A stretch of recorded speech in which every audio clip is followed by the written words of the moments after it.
cuma belum searah. Menang atau kalah itu biasa, tapi ingat satu hal, kita itu keluarga. Waktunya konsisten saling percaya. Sejak kapan Navari jadi CEO? Hah? Lalu diam, Ming. Mending lihat ini. Yang ini murahnya beneran. Bantu kita naik level barengan.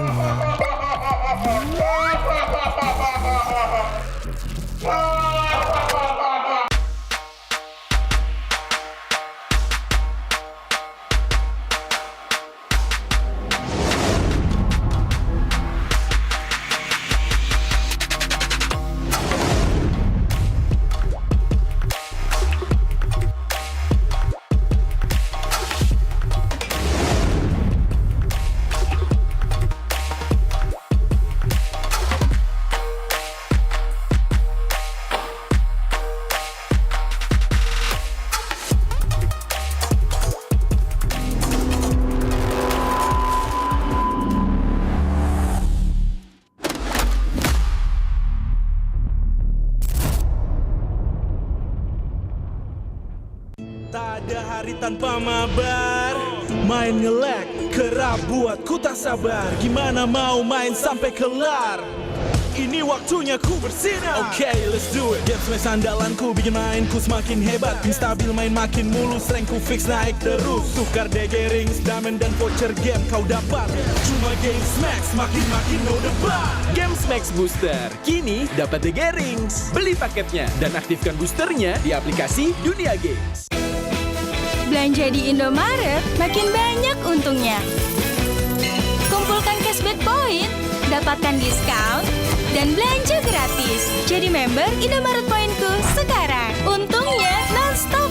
Yang gue rasain Onyx Dark Squad itu di season ini ada yang bakal melengsarkan tahta Onyx. Ya BTR udah ngebuktiin mereka kemarin menang 2-1 sama-sama jago kan. Tim papan atas sepertinya tidak ada yang aman juga karena semuanya kejar-kejaran dan saling mengejar poin. Season ini seru banget soalnya banyak tim yang saling ngalahin gitu lah. Jadi kayak menurut aku MPL season 17 ini bisa dibilang kompetitifnya cukup seru dan semua benar-benar nggak bisa diprediksi. Sang Raja Langit yang masih benar-benar berada di ujung. Onyx kayak biasa sih, masih kuat banget, masih konsisten. Gak tau sih, mereka kayak nggak puas-puas lah buat dapetin gelar juara. Ya mungkin itu juga sih yang dirasain sama Onyx, mereka berhasil mempertahankan konsistensi mereka selama berseason-season kayak gitu. Kalau ngomongin Onyx, mereka tetap kuat, mereka punya winning condition.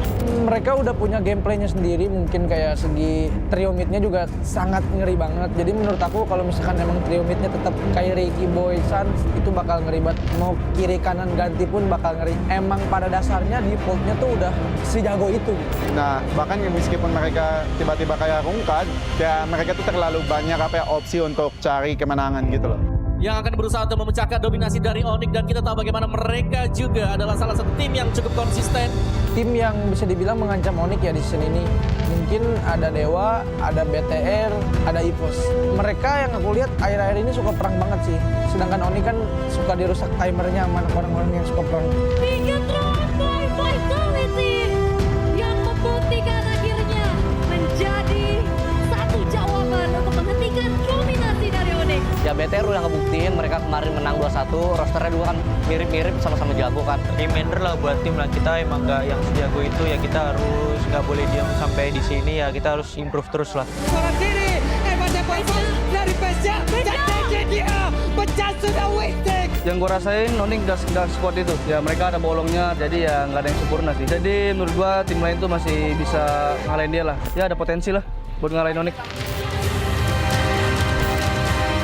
Ya kayak contohnya TLID yang lagi dominasi kalah sama Geek, Onyx yang lagi dominasi kalah sama BTR. Jadi kayak menurut aku MPL season 17 ini bisa dibilang kompetitifnya cukup seru karena orang yang di peringkat 1 bisa kalah sama orang di peringkat bawah.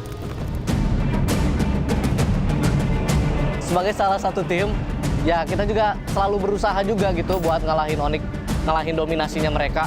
Ya kita juga pengen ada juara baru lah. Jadi menurut gua di season ini ada yang bakal melengsarkan tahta Onyx. Misalnya kalau kalian nggak mau jadi Liga Tani ya, tim lain harus berusaha jadi lebih bagus. Kalau dapat ya geser kami, kalau itu pun bisa.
愚かなる弟よ。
渦巻きナルトが帰ってきたぞ。飛来神の術。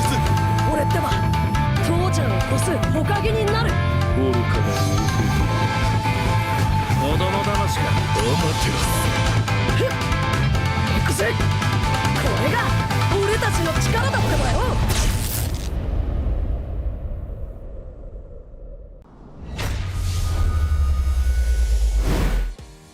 We are now here with the English casters. We have Realize as well as Mirko to ask them what the meaning of We Own This is to them. So let's start with you, Realize. What does We Own This mean? I think it's about our identity. As Indonesia, as MPL ID, the way we have our own playstyles, it's spacey, it's aggressive. It is sometimes brutal and brawly, but that is what is able to make us get the wins and what distinguishes us from other regions. Nice answer. Nice answer. What about you, Mirko? What does We Own This mean? If you take the three words and you separate it, we own this. It's just us owning this. Mirko, not...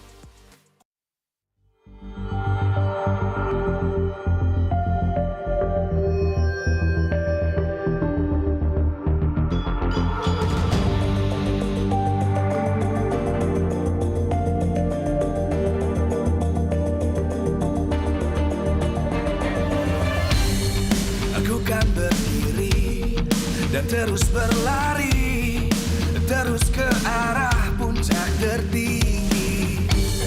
Ku takkan berhenti, hanya sampai di sini. Kemenangan abadi menanti. You know we won't miss if we unite our focus. And if you haven't noticed, we all nyalakan apimu, hadapi semua tantangan, hadap semua serangan, jatuhkan halangan, bakar semangatmu, janganlah engkau menyerah. Kita akan buat sejarah.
terus berlari, terus ke arah puncak tertinggi.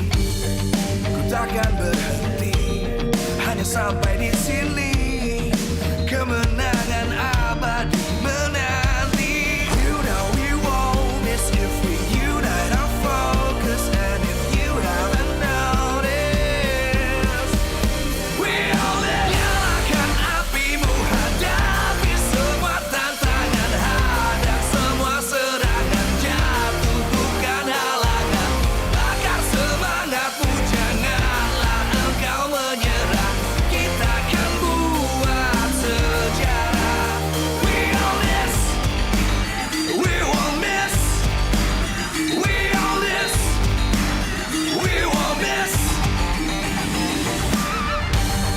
Saatnya beraksi, jalani ambisi, aku kan menyawakan hari ini. You know we won't miss if we unite our focus. And if you haven't noticed, we all live. Nyalakan apimu, hadapi semua tantangan, hadang semua serangan, jatuh bukan halangan, bakar semangatmu, janganlah engkau menyerah, kita akan buat sejarah. We all this, we won't miss, we all this, we won't miss, we all this.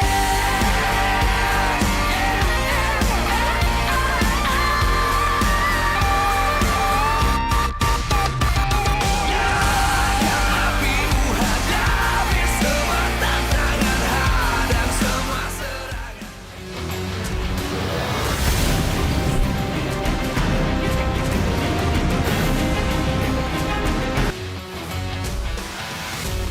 Live from MPL Arena, Jakarta.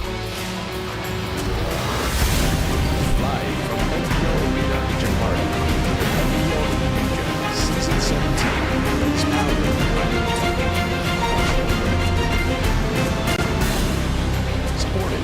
Esports Federation of Indonesia.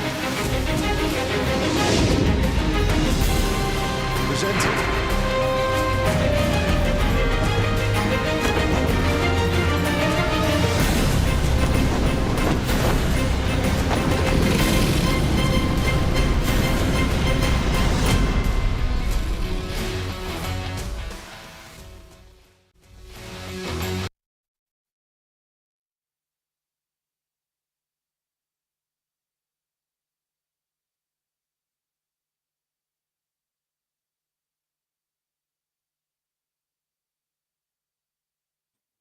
live from MPL Arena, Jakarta. MPL Indonesia Season 17 is powered by Moonton. Supported by Esports Federation of Indonesia. Presented by official gaming phone, Infinix. Official e-wallet, GoPay. Official gaming chair, Todak. We own this.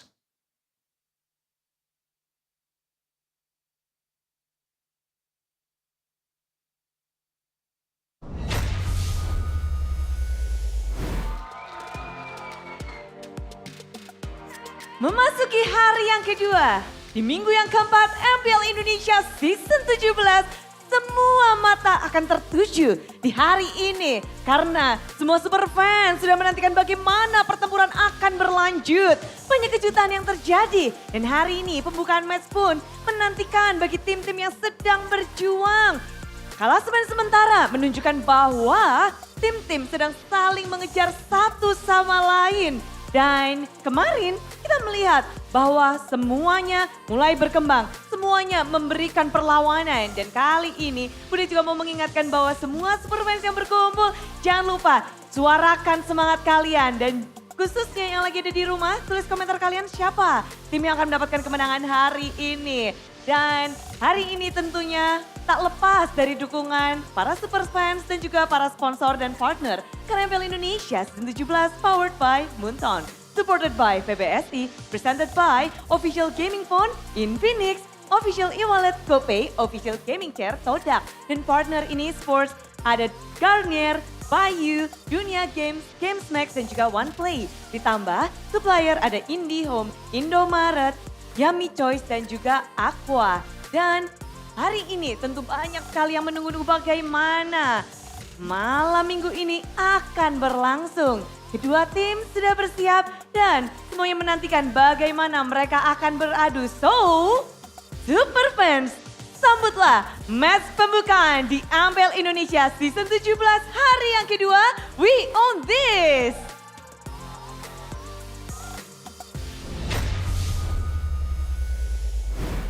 Thank you so much, Bude, Clara, Mongsar, and of course, welcome, ladies and gentlemen, to MPL ID Season 17 English broadcast. Back with me, Eterna. We have Mirko as well as Arashi on the desk to help you through the next 3 matches, and one of which is the Classic Derby. So we're in for a really fun ride, but if we circle back to our first match of the day, we have TLID versus BTR, and you know, considering the trend that BTR has this season, Robin Hood, it looks like, TLID are kind of up on the standings right now. Does this mean that this is a sure win for BTR? I'm not scared at all for BTR today. I'm very scared for BTR tomorrow. Okay. What about you, Arashi? How are you feeling? Pretty nervous, man, because my team is in a tough spot. It's not the first match, but we'll see later. I'm pretty confident they're going to get it done today, though. Okay, we're getting confidence. I think a lot of people also are thinking that maybe it will be like pretty split, but I mean, considering EVOS' performance yesterday, that was very strong. That was a 2-0 victory that they had over Dewa. And that's a team that everyone has been saying knows the fundamentals. They're looking quite solid. So I would be quite nervous, Arashi, honestly. Gotta believe. If I was the Kingdom, but yes, you do gotta believe. As we take a look at the regular season standings presented to you by the official gaming phone Infinix. Yeah, it's ridiculous, man. Again, we did see a glimpse of this last season as well. One win could put you from 7th to 3rd, can get you from 7th to 3rd, and that's what we're seeing here. EVOS with a win over Dewa United, 2-0. They were 7th place just yesterday, now they are 3rd, and now it's Alter Ego who are back at 7th with Bigatron. And as you can see, if Liquid loses here, they're not safe either. The only team that's safe is Onyx and RQ. Those are the only two, well, safe and in danger, sorry. Yeah. But those are the only two, you know, actual placements that won't change despite the win. One's in a solid spot, to say the least. Yes. Yeah. Onyx and RRQ, the two kings. Let's see, man. Today's schedule, TLID against Bigatron, Civil War on the English desk with Eterna and Mirko. Yep. Match 2, it's a fun one, and Sheffin will be here in spirit for match number 3 as well. The man does not believe in the patterns, by the way, so he should be a bit concerned then. Yeah. For Sheffin specifically, I don't think he needs to be that worried, though. I mean... Really? Whoa! Like, he found their form. Wow. But what about believe in Alter Ego? Beloyski. Alter Ego are always a team that, you know, look to be out of form, but then they step up and then they do well. And here's the thing, TLID's run was halted by the geniusness, I believe, from Beloyski. So, geniusness.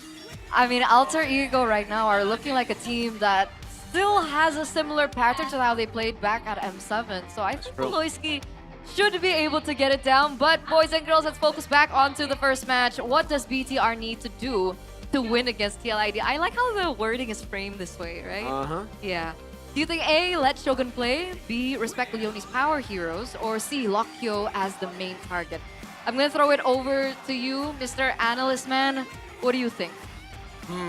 I personally prefer like the more proactive role where you focus on yourself. So I think Shogun being pushed a bit more would be great.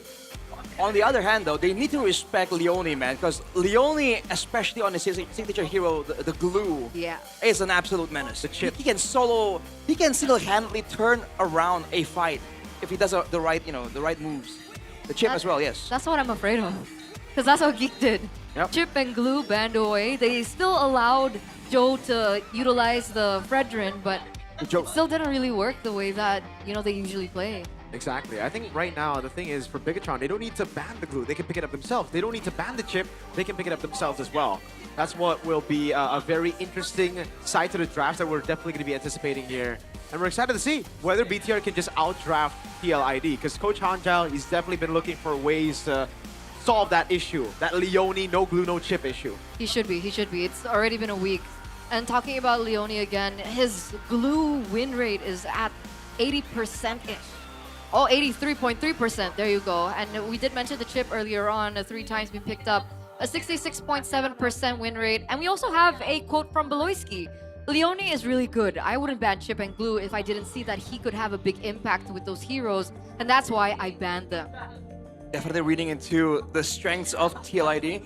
The glue is definitely one of the first glues that really caught the attention of the audience. And if you look at the MPL ID Season 16 data, though, it's kind of wow, it's a bit like a bit of a building rivalry right here. Fun fact. 50-50. Fun fact. Last season, BTR broke Onyx win streak and broke TL's lose streak as well. They were 0-9 and The then they lose went streak. BTR and then they went 1-9. This was... Okay. Last season. Yes, last season. Yeah. What does that mean for us today? Well, TLID are, It means you never know. up in the standings, so I think you know. BTR, when they're up against teams who they think are strong, they perform for some reason. They have to be the underdogs to get that mental boost. That's a big focus for the team right now. But looking at some of the highlights right here for TLID, you can see that the dynamic playstyle that we were saying was a bit reminiscent of the old TLID, where they had the chaos, the aggression, and it looks like they were going to make a mistake. But somehow, some way, they find the right way to win the fight regardless. And that's a scary thing in the current meta with all the aggressive picks available. I'm just wondering how they're going to do without the glue and the chip. I think that's still circling around my mind. Because if we're talking about TLID, I think it was you who mentioned it, yeah? About the drafts? Yep. It being very simple, being straightforward. Aldo. Oh, Coach Aldo, yeah.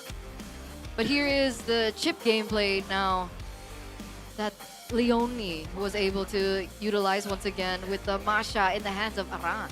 It's that combo where Aran just gets in the backline and just almost solo carries the fight by deleting the backliners. The chip has been somewhat popular with some particular roamers right here. I mean, for me in particular, Edok also comes to mind, but he's been really good at finding these angles right here. And you can tell from just how they set up some of these dives in the back line that the communication between Leone and his team is definitely on point. And that's actually a strategy that we've seen BTR try to utilize, right? But I think that was Lynch, not Shogun. Shogun. Yeah. Yeah. Also, it felt like they were kind of outdrafted in that moment because there was just no targets to go for, where in Tewa TLID, Tewa had a lot of vulnerable targets. So let's see how the players are doing as we take a look at this ping test.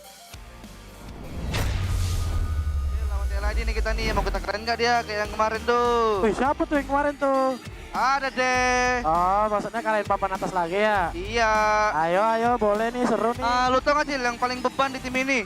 Tahu sih, Wak. Itu kayaknya kemarin tuh dia main YSS, tahu gua. YSS Iya. gold lane ya? Iya. Oh, gold lane kita berarti?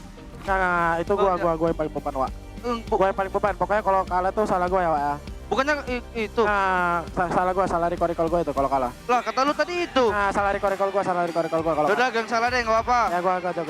Gua aja deh ya. Gua aja. Kan gua romer, gua aja. Saya menerima hujatan apapun. Logan PH, Wak. Logan PH. Gua aja. Gua aja lah. Gua aja. Sabar, Beb. Mati. Kan kita kemarin kalah. Kira-kira kalau hari ini kalah lagi dapat hukuman apa ya Ketua Leone? Loh, kok gua yang marah masih Aran. Kan hari ini lawan lu kan Nail sama Eman. Kalau hero lu di ban, lu pakai apaan Ki? Kalau hero gua di ban ya, overall aja kita. Gua main high loss, gua main roamer. Bisa. Lu main glue boleh nih. Kasih gua glue. Glue chip kali, seru sih. Iya, kasih gua glue chip. Lu main apa? Lu main marksman. Aduh, main apaan gue ya? Main kari Moskop. Main kari Moskop tuh. Asik sih. Keren juga lancar lu. The players look to be in good spirits. They're making jokes here and there. I think they're even, talking about the fact that Kyo was like, what happens if all your heroes are banned? And he's like, it's okay. Let's swap roles. I'll play Hylos, he said. I think. It's like, okay. I'll play Hylos. So is it in the confirmed? role. Is it easier to play Rome? Oh. I don't know. I don't think so. I think it's more difficult. It's pretty hard. Do you think it's hard? Situationally, yeah. Okay. And now let's take a look at the official team lineup from BTR by Vitality. We have Shogun, Niall, Moreno, Finn, as well as Eman. So pulling out the main five, we're not going to be seeing Lynch or Clive today. It looks like it's serious business for the Red Robots. The Streak Breakers. They broke the win streak of Onyx just last week. They were able to also break the lose streak of Na'Vi. But this time they deployed their win streak breaker lineup. Welcome the Red Robots, Bigatron by Vitality. We have no idea what to expect. The AI of the Red Robots is impossible to predict. Beep boop. But today against TLID, you can definitely expect some respect. And on the other side though, I mean, it's a battle of wits here on stage. Absolutely, it's going to be a battle of wits as we take a look at the official team lineup from TLID. Looks like, once again, it's Aran, Kevin, Richel, Leone, as well as Kyo. Still number 2 on the standings. But the question is, will that change today?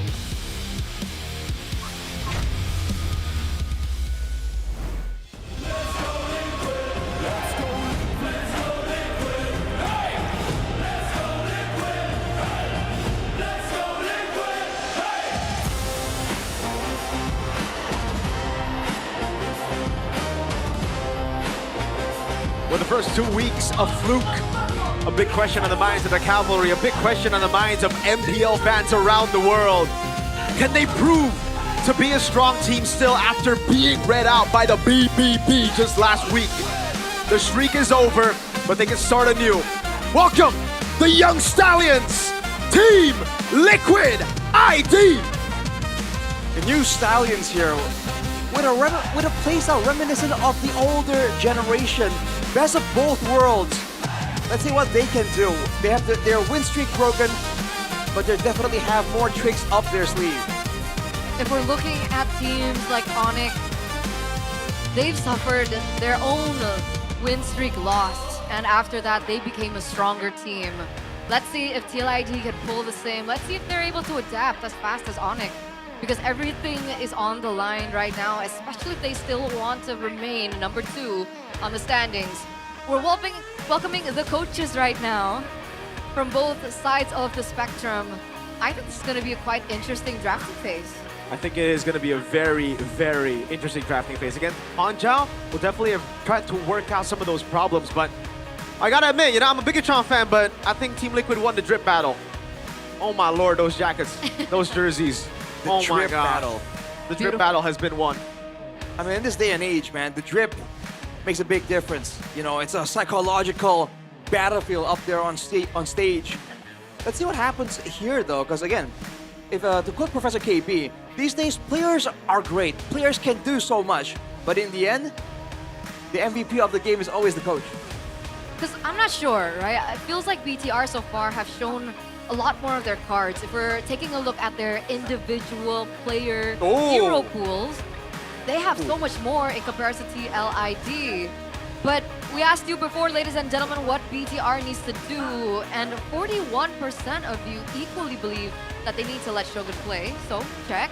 And B, they need to respect Leone's power hero. And we're gonna see if that actually comes to play very, very soon as we get into the drafting phase for our first game. It's always the chip, and it's always the glue that gets taken away from TLID. I mean, I think it's valid, man. 41% on both is definitely an interesting numbers game, but it's equally important right now. The question is whether these teams, they want to focus on themselves or they want to focus on countering their opponents. That's the tough decision for a coach sometimes, because obviously you want your team to do well, but sometimes your team doing well is not as important as making sure that the opponents don't do as well. What do you think, Mirko? Do you think it's better to focus on your own team or respect or try to counter? in the drafting phase? I think it has to be a good middle ground. You know, you can't just focus on your own thing. They Exactly. have an RRQ versus EVOS in the M1 Grand Final situation where they completely disrespected EVOS. They were like, the Harith, we can beat them. We're already 3-1. Oh, we lost the World Champ. See, so you gotta respect your opponents as well. And I think for BTR, there's something going on with Eman and Airpang. They love the Yisun Shin a bit too much. To be fair, Eman has been doing great on the Yisun Shin. You see amazing plays. You see, you know, the mechanics for sure. But it's not the same style of gold laner, which is why we see the opinions shift towards Shogun. Although, again, maybe this is a curveball. When everyone has their eyes on Shogun, you bring out the good old Eman, the carry Eman, the Red Raider. And that's why I think that's interesting, right? Because if BTR prioritized the YSS this time around, the YSS is usually used to quote-unquote counter the Claude in the lane, but Yo hasn't used the Claude. His main hero primarily has been the carry.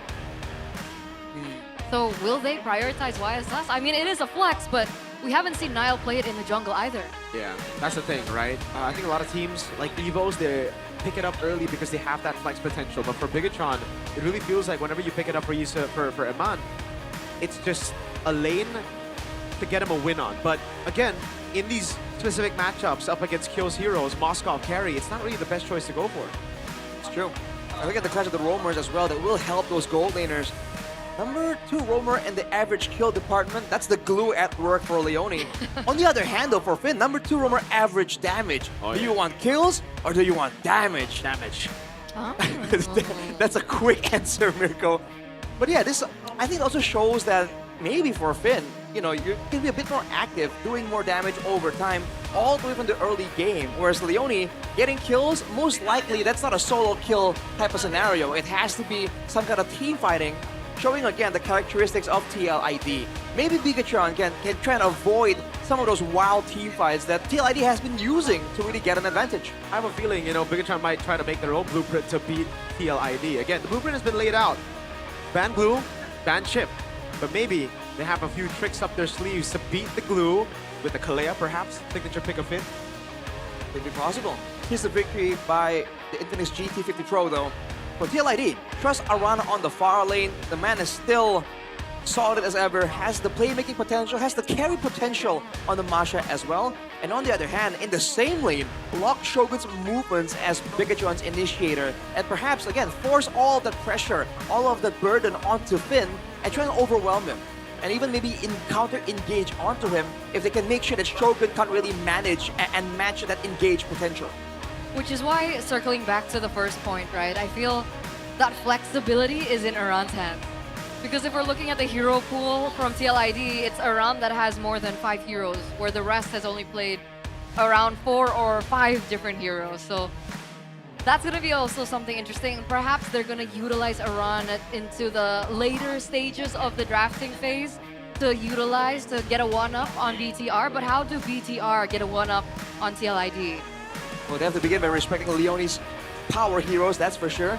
And they have to pressure the Jotes jungle pattern, man. This guy, if he's left to his own devices, finds ways to just be impactful. And he shows up when you least expect it. So if they have lane advantage from the drafting phase, that's great. They need to transfer that over to the other lanes and ideally towards the jungle as well. Stop the Jote, we can stop the cavalry. I like that because I remember in week 1, I believe, his farming pattern was criticized. Yeah.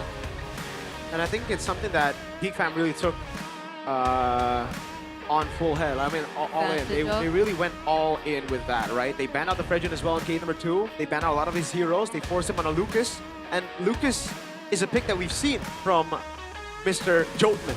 But Jotman, even in their first match when they pulled the Lucas off, it was due to a comeback that they were able to get a win against Na'Vi. So it's not really the best hero to get that early lead. And again, on Lucas, it's literally just a Leomord, but worse, right? You want to get the lead early. You are very, very dependent on your ultimate, but unlike a Leomord, cooldown later on isn't quick. To get it back up, you gotta fill the rage bar. Yep. So it's very conditional. And I think for BTR, that might be the real strategy.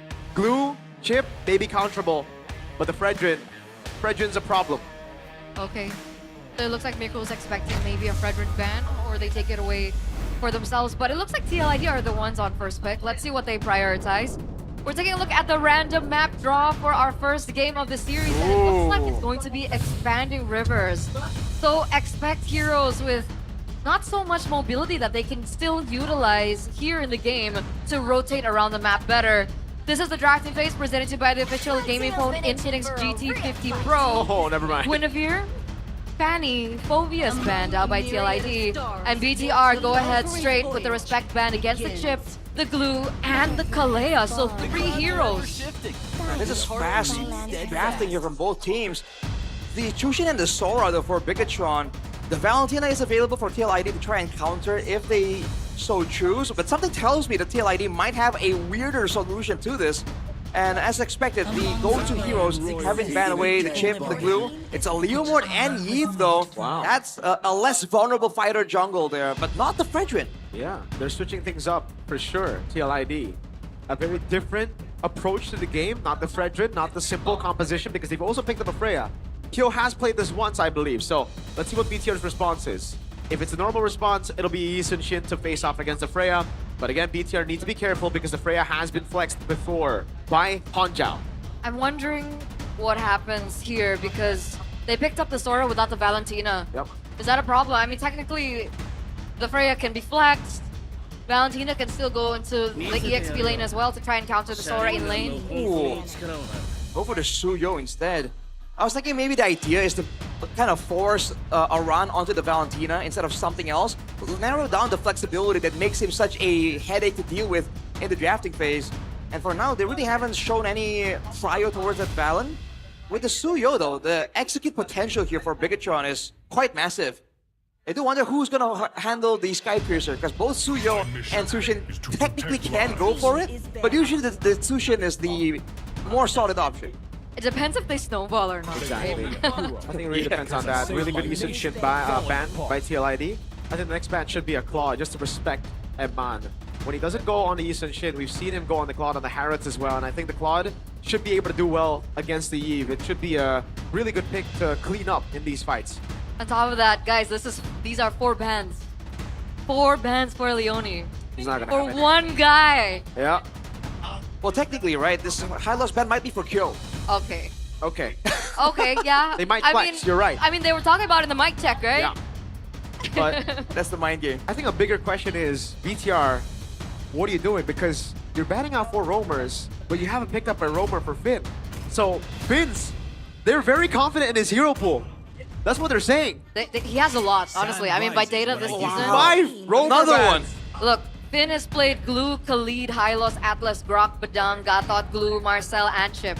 That is a Marcel's long still list. open, guys. Marcel ban, really nice. Wow, yeah.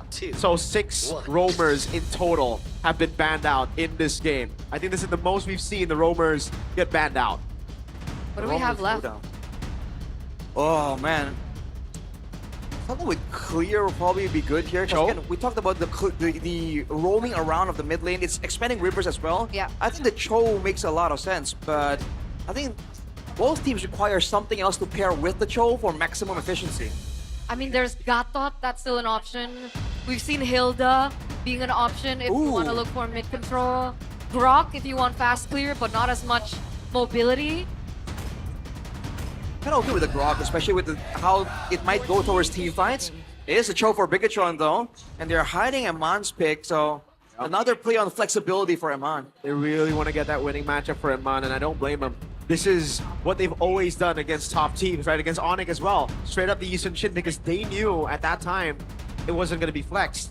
For TLID's case though, it's different. So what are they going to reveal here? Is it the signature carry pick? They go for the Harith. I think it's Hilda next. The Hilda for Leone. BTR, then I think they have 2 ways to answer this. The Claude's really good against the Harith against the Eve. The carry, very good against the Harith against the Leomord and Freya. Not as good against the Eve. I feel like if they go for the... They need to engage though. If they go for a bit of a frontliner in their own position, they're gonna be at the mercy of Bigatron when it comes to the team fights. Oh! Baxia! Baxia roll! Whoa! Okay. All right. Interesting. It's not the for sure engage, but it's fast. So he can catch up to Finn technically in the roam battle. Not in the prio battle though, I don't believe, right? Yeah. Against the Cho, that's easy clear, and then the rotation.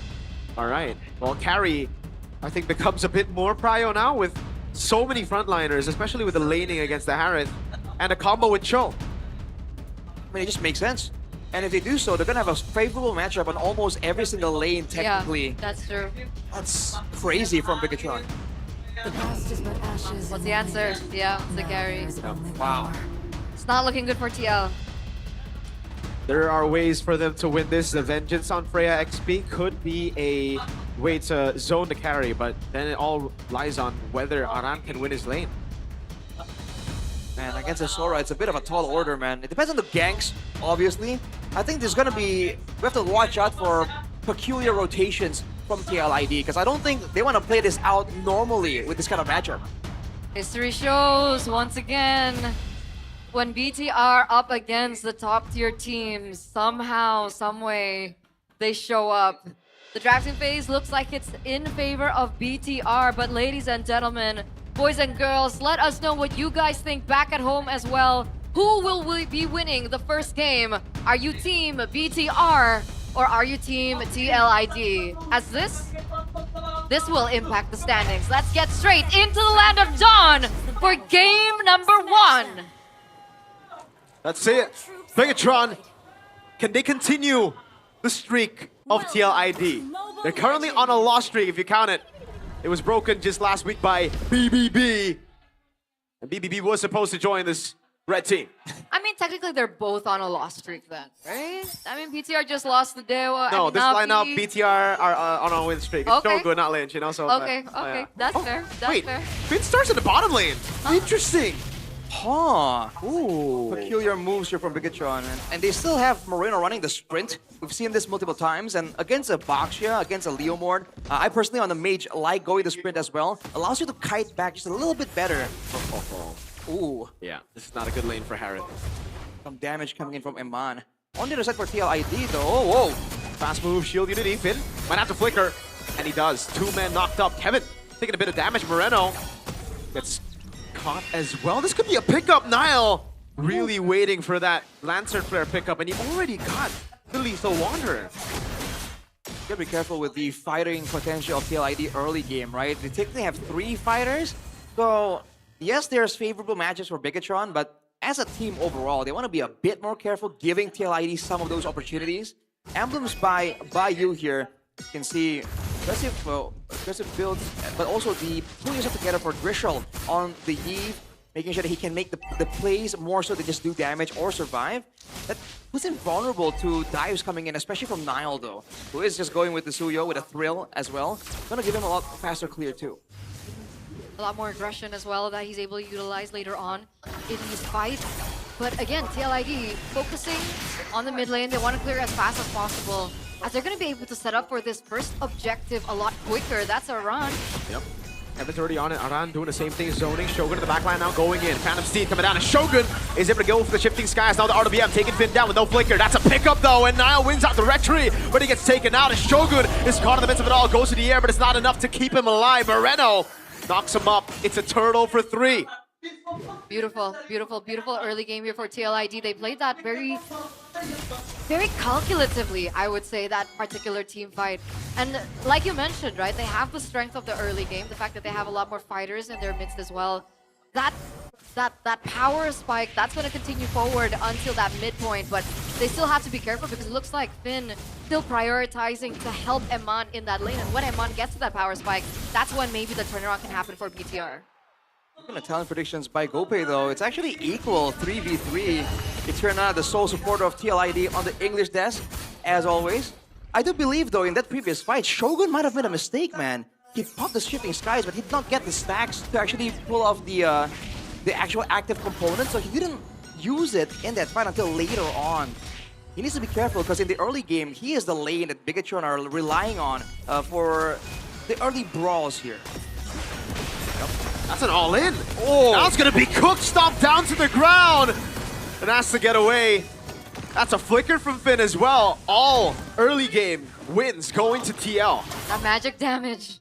The early game magic damage from the Eve, even before the utilization of the item, before the ability to take on that glowing wand, he still had that much damage over Nile. Nile has to be very careful upon these engages, and Shogun does as well. Yeah, Shogun might be looking for... Oh, bottom lane! Solo kill perhaps! Eman takes a turret shot.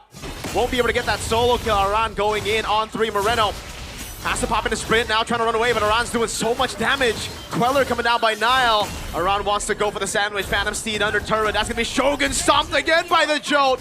Shield Unity cancelled by the Shunpu. Now walking up. That should be Leone falling, and it will be. Now picks up a trade, but look at that turret. Going to go to TLID. That's a 1-for-2 trade and a turret as well. I would say that's complete value for TLID. I mean, they're trying to make sure that they get the best of all the situations. They shut down Shogun in the lane, and we've seen how difficult it is to perform on a Sora when you're behind in the lane, let alone against 3 fighters like this. And now, if they can continue this kind of tempo, this pressure, they can move their focus onto Nile, or they can start diving more in the gold lane as well, because Eman is on the flicker. He can't really outplay that easily against the kind of dive potential that TLID has. But I feel like BTR traded really well, right? I mean, TLID were able to get that topside turret, but BTR, they were able to get the second turtle. So this is what we were talking about, right? Adaptations in the game, that's what and how usually BTR can look for a way to come back. You asked about the Sky Piercer earlier, Arashi, and it looks like this time Nile is going to be the one building it on the Suyo. Wait cleared, Eman no flicker, they're gonna go jump in, but the Jikudo comes in as well. Eman taken out by Kyo. That's a big Shogun set by the Shifting Skies under the turret as well, but the RLBM zones him in the back line as that's gonna be Shogun jumping in with a flicker. Able to get just one. Aran falls under turret as well, and they're not able to get the objective. Meanwhile, Nile clearing out mid, going up top. Man, that's difficult for Bigatron, man. They're trying to turn this around, but they just don't have enough damage and enough protection. So Eman still hasn't farmed up, and especially because he was the one being focused there, there's no real answer for these fighters just yet. With Shogun being so behind, he's neither tanky or doing damage. He can't even threaten Kyo there. Kyo just stood there and tanked the turret even for his team. I believe that BTR are in the step of the right direction though, right? With now Moreno, Elegant Gem being utilized, now he already has the glowing wand as well. I think in these team fights, it will help them a little bit more to find the moments that they need, because technically it was a 2-3 trade. But again, like Mirko thought earlier when he was doing his play-by-play, there you go. Nile was able to get the mid creep, and he was also able to get that buff away from TLID. Smooth moves from Nile right here. He's playing this more individualistic style, staying away from the team, making sure he splits, gets damage, gets gold as well to stay relevant. He was 1 and 2 when he brought the Sky Piercer, so he definitely needs a bit more income to make sure that he is a relevant threat in the late game. They're grouping up for a turtle fight here though. Both teams might be a bit risky for Bigatron, but they seem eager to go for it. Yeah. Let's see it. Leone with the jump on Moreno. That's a Crimson Beacon. That's going to be all in into the back line as Moreno gets immobilized, but now he's able to pop in the Crimson Beacon as they kite back, and the man in back line gets caught by the Vengeance. Still, Shogun in the sky. Spin, kiting back. They're all very low. That's a Lancer there again. And Mon's really low. They go dive in. Kevin's just tanking up a storm. Nile somehow gets out with Moreno with a sliver of health, and it's the Cavalry with a winning team fight. They were both so low, and they're going to cascade that win over the neutral objective. They're going to be able to get the turtle plus that mid turret. So that's double value for TLID here in the 7th minute of the game. That's a 3,000 gold lead on top of that. That's what you get when you win a fight 2-0, man. TLID, this is the mid game that they have an advantage in with the few 1 or 2 item power spikes, especially with Kevin being 6-0 right after that fight. Bigatron, they either had to make the play earlier or they have to play a bit safe right now. This is not where they want to keep fighting and give TLID more momentum. They got so many more objectives equalizing back from the trades of Bigatron. The issue right now is that there's so much AoE for TLID, and Bigatron are forced to play together because they're trying to kite back and protect Eman. So the Leomord, the Yve, the Freya, this is all heroes that are doing AoE damage to multiple members of Bigatron. And if they fight in these crevices like this, alright, should be fine. Did they get the buff? Nile still got it. Okay, Nile still got it. Right. But if they fight in crevices like this, it's going to be ultra valuable as well for TLID. We saw the damage dealt chart earlier on, and Drichel was #1 on the rank. Right? So easier, but Leone gets caught. Finally get a pick, I believe. Yep. And it's Nile. Picks up a Sky Piercer stack. First of the game. if there's any advantage for Bigatron right now, it's in the pick-off department with the Cho carry combo, with a Suyo building Skypiercer. But again, it's on Team Liquid to give them opportunities to do so, because look at the control over the map, look at the tempo. The members of TLID can clear waves so much safer, so much easier compared to Bigatron. So Bigatron are always going to be playing reactively, and when you're trying to find a pick-off with a Way of the Dragon, doing so while being reactive is a lot more difficult than you would think. I feel like right now that's all they can do though. I mean, they're waiting for Emon's final item as well. The Swift Trinity has been built in. Even if they do get a pick off, how are they supposed to shred? Because they don't have the damage, right? Moreno's on a more of a utility build as of now. What do you think? Like he might be going for an Ice Queens, right? The double one combo. Yeah. That will allow him, but also the team to actually kite back better. Because when you can stack that Ice Queens one so much faster now. The cooldown between adding stacks have been lowered in the past few patches. So it's actually really good against these fighters, but it has to be the rest of the team also kind of helping out in that department. So it's still not a guarantee. Uh-oh. Leone has to revitalize. Come on. He doesn't have the 3 items just yet. It's not a Swift Trinity yet. Right now in the poke battle, TLID also went so much with the Wishing Lantern already completed for Drishel. A single Void Blast will pop that item past him. Oh! Valkyrie's percent. Vengeance coming down as Iman goes in for the shred, but it's not going to be enough. Oh my goodness, that RWM almost took him down. Shogun in the skies, but now gets taken very low. Has to flick around as that's going to be killed with his Iman Force. Gets knocked up, but it doesn't matter. It's Shogun dying for the 5th time this game. Moreno with a lift up kill, taken low, but he has a Chrono Dash Trichel. Can't find the last Void Blast. Leone trying to look for that combo as Niall jumps in with a desperate move and it gets caught. Fit with the Shunpu. Now goes back with a knock-up under the turret, but will fall as Kevin goes godlike. Their symphony in the team fights have been amazing. And you blink, you miss it. That was such a beautiful engage from Aran. The way they played under the turret as well. Who kites where, who takes the turret shot, how they split BTR up. That was so beautiful to watch. Fortunately though, the HP bars for TLID are kind of low. They also don't have the ultimates ready just yet. It's up now. So maybe with the wave on the top lane, they might be planning on going for a risky move here to try and push their advantage. With an 8k gold lead, there is some leeway there, but they play it disciplined. They back away. Bigatron, man, I think that really cements that they can't really win a fight all in, especially when Drishel is allowed to get a full channel real-world manipulation there. Eman almost single-handedly gets taken out of the fight.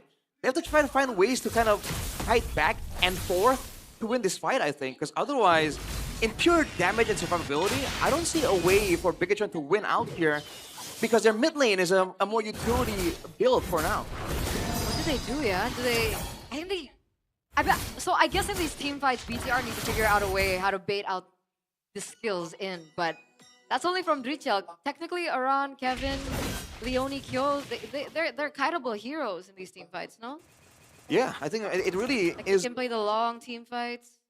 Oh, for sure. For TLID, they can just keep fighting and fighting, man. And they're not ultimate reliant to that degree. The same way that Bigatron needs the shifting skies, needs the ultimate from the carry as well to get that maximum shred.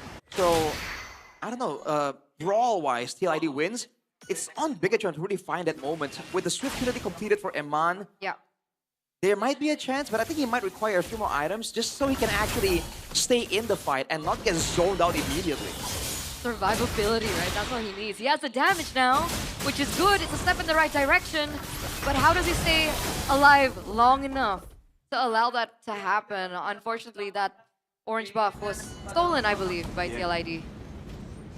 Good prior, good focus from TLID there. Finding everything they can. They might lose the turret on the bottom side there. So small victories for Bigatron, having a big wave on the bottom. But TLID already sends Kyo over there to do some housekeeping, making sure that they don't lose out in the macro battle later on. Already has been Leone, that's the move! Okay, they go for the Vengeance, but it's onto Aran. He should be able to escape, and he does! They go for the pick off of the guy with the Vengeance, and now Moreno's trying to go for more damage onto Aran. He's still there. That's going to be Shogun going to the skies as Kevin tries to run him down. Shogun running away, but gets caught by the Void Blast again. And the fray of Vengeance remains to be a problem. Oh man, that's rough, dude. That was the move, man. TLID were split up. They had 3 members there. Bigatron went for the pickoff, but unfortunately not enough damage, like we predicted there. And with the Vengeance on Aran as well, he was just way too durable. all the right calls for Bigatron, a little bit too late. With a 10k gold lead, TLID will definitely make a push for the end. 10,000 gold. Oh. That's Finn with a play. Yeah, I'm not too sure about that play. The RWM gets used as well, and Mon's gonna go up. He's gonna get caught by the shield unity, and that's gonna be all in. Coming down as Nile. Has to back away. Shogun with the shifting skies. Just trying to zone them in the back as Kevin walks up with the Phantom Steed, and now it's a 4v5 against TL with a 10k gold lead and a Lord. Yeah, 3 waves are pushing in favor of TLID into BTR's base. They have 15 seconds to buy time before Finn comes back. They should be able to clear, but when I take a look at it, everyone is very short range. Yup. Ooh. Leone's trying to bait out some spells here. Shogun's ultimate isn't available, and I think TLID understands that. That's why they're moving up so aggressively right here. With the Lord being delayed, they still can go for a decisive end here. Yep, Go's doing it. RWM already to zone them in the back as Moreno pops in Crimson Beacon. Now Shogun shifting skies, goes for the CC as well, but the Lord is still alive. They have enough damage. Base cracked, game 1 to TLID. Almost a 12,000 gold lead at the very end. That was momentum being created by TLID. And this shows that TLID have adapted to that loss against Geek. They've looked for something different. They've looked for more answers. Baxia Roam is not a typical hero that we see in the roaming position, especially this season. But I guess for TLID, with the way they like to play very fast, very tempo-based, it fits their play style. And BTR really, from the very beginning of the game, had nothing to say. They tried to match the early game aggression. We talked about how if they get tempo, they can shut down the Jote in the jungle, Kevin. But man, TLID tripled down on it. They have the Freya, they have the Leomord and the Baxia. And the fact that they got the Expanding Rivers did not do Bigatron any favors, man. They were just all over all the time. And I gotta say, man, the calculations on how they go for those team fights is quite insane. I mean, Drischel and Kevin had 0 deaths there despite the chaotic nature of the game. It looked crazy, but they were pretty calculated the whole time. So I'm not really, well, I'm not really, I actually not an analyst. What's going on? I was gonna say I'm not really an analyst, but I was gonna say like I'm not an analyst. So not really an analyst. So I'm not really. You're an not analyst. really? Wait, what? No, she's not I'm like really. confusing myself. I'm now. confused. Oh, like I was about to say I'm not really an analyst. You're not really an analyst. But I'm not an analyst. So I'm not really an analyst. Does that make sense? I guess 2 negatives make a positive if we're multiplying it. Anyway, but sure. guys, let's start from the beginning. I'm not an analyst, but That's I do true. want to ask, do you think the tempo that really went in favor of TLID was because of that early rotation towards gold lane? I mean, they had the Jushin, they had the Cho, they could have won early, mid, and then rotated after. What do you think about that? Oh, that could be it, but I feel like once they got back to the mid lane as well, man, I think they were caught in a fight like 2v3, and that's something you should kind of be aware of when you're up against like a Leomord Baxia, right? They want those like level 2 brawls, you know, trying to beat you up, especially with that Baxia. You know, surprisingly in the roaming position, the Baxia still does a ton of damage just because you can just spam out that skill again and again, right? Just keep throwing your shields at the guy. Fun fact, right? The Suyo, horrible against magic damage. They give the Baxia, both of them dealing magic damage, so the Suyo couldn't participate. It wasn't that Nile didn't want to, or he made a mistake not joining the team fight. If he did, he would have been cooked. Not enough burst damage to go through the Revitalize and those tanky HP bars, and too much magic damage to deal with. And you can even see, right? Even in the 10th minute of the game, when you start to see a lot more, items being built up, you're right. I thought the only thing they could do was move backwards. Nile gets taken out, and Mon has no room to play because obviously he's dodging the real-world manipulation, and as well as a charging horse in his face. Definitely difficult, man. I do think the turning point of the game might be that first turtle, though, because Bigatron lost that fight quite horribly. But the MVP for now, for this game. Presented to by the official gaming phone Infinix GT50 Pro, it goes to Dritel on the give. We saw the damage charts. We've been talking about him as well throughout the game. Miracle mentioned early as well that the Suyo really just doesn't do well against the magic damage, and Richel really took full advantage of it. I mean, look at that, man. The Shifting Skies, he didn't get the stacks available to profit. So that was a fight without a Sora ulti technically for Bigatron, and that put him on the back foot almost immediately. And Drisho, man, he went for the Enchanted Talisman. You want to talk about tempo? Like, he does not need to go back to base. He just stay there and just keep doing damage. And dude, every single time the fight goes on, there's just no danger. I thought that the only way maybe is for Nile to dive back towards Drisho, but look at the team, man. They do not allow any gaps in the diving front line to allow for anyone to sneak past and maybe stop Drisho from doing the damage. So if you look at the numbers later on, I bet he is doing a huge number. Because like you mentioned, Eterna, they were fighting in these corridors in the jungle. Yves gets maximum value. I mean, look at that. I mean, not to mention the Enchanted Talisman. I think that's a really good thing that you pointed out. That's not something common that we see in the Eve build. And the fact that they went for so many fights, it makes sense now why he was pumping out so much damage. And with the Wishing Lantern, Eman was just zoned out. That's the second item, Wishing Lantern. There was no tanks technically on the side of Bigatron, so you wouldn't think that would be the item to go, but the extra Wishing Lantern bolts really made sure that Eman has to play double careful, because he doesn't know whether the next bolt of the real manipulation will trigger that and have an unforeseen amount of damage that he doesn't see coming. Here as well. There's too many bodies as well for Eman to shred, and the fact that they shut down Eman so early by ganking him, stopping him from farming, it's not a classic shutdown, it's not like a 0-5 performance, but still, he wasn't able to farm.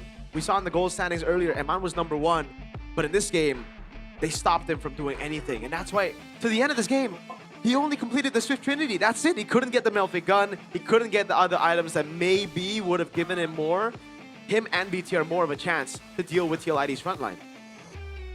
Just needs more damage, more survivability. Either way, he needed a bit more, and the team as well. You know, if Shogun was doing a bit better, he might be able to buy him more time. He might be able to actually be the one to use the Lightning Form Shifting Skies and maybe one-shot Drisho on the Eve. You know, we've seen it happen before, but I guess from the drafting phase, because of how the composition is for Bigatron, they need the Cloud Form to actually have some teamfight AoE presence on Shogun. Therefore, like, Drisho was really untouched. You know, we've seen Sora Yves matchups before. The Yves gets deleted almost immediately, but right now with the backup of the team there, Drisho was just basically free hitting. Jill was like the extra threat if Drisho couldn't, but for the most part, it's just Drisho, man. They need to think about tempo for the next game. They can't give the tempo over to TLID like that. They have to plan out a bit more. Man, I don't know. I feel like there was a chance this comp could have worked out.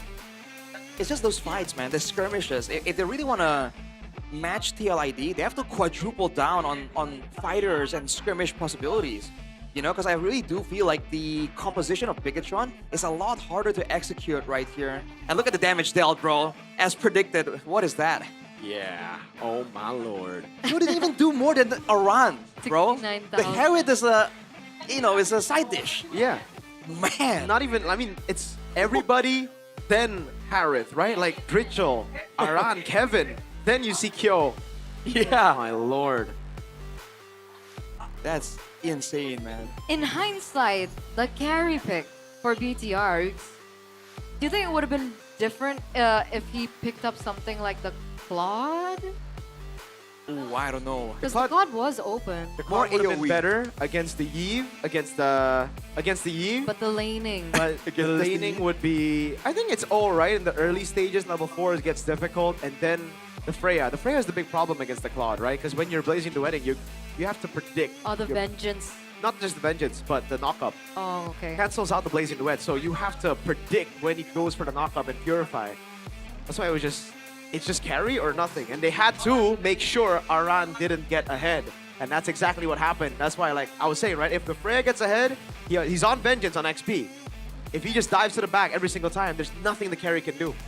I do feel, though, in the fights, there were some moments there where it seemed like, you know, Shogun or Finn was trying to go aggressive, but Eman was kind of pressured. It wasn't a massive miscommunication, but we do feel like TLID, again, due to the composition, are a lot more united in the decision-making. So that's something that Bigatron can fix, maybe. Liquid United? Liquid United. Maybe they should Instead of Bigatron like by IDPH Vitality, Uh-huh. United.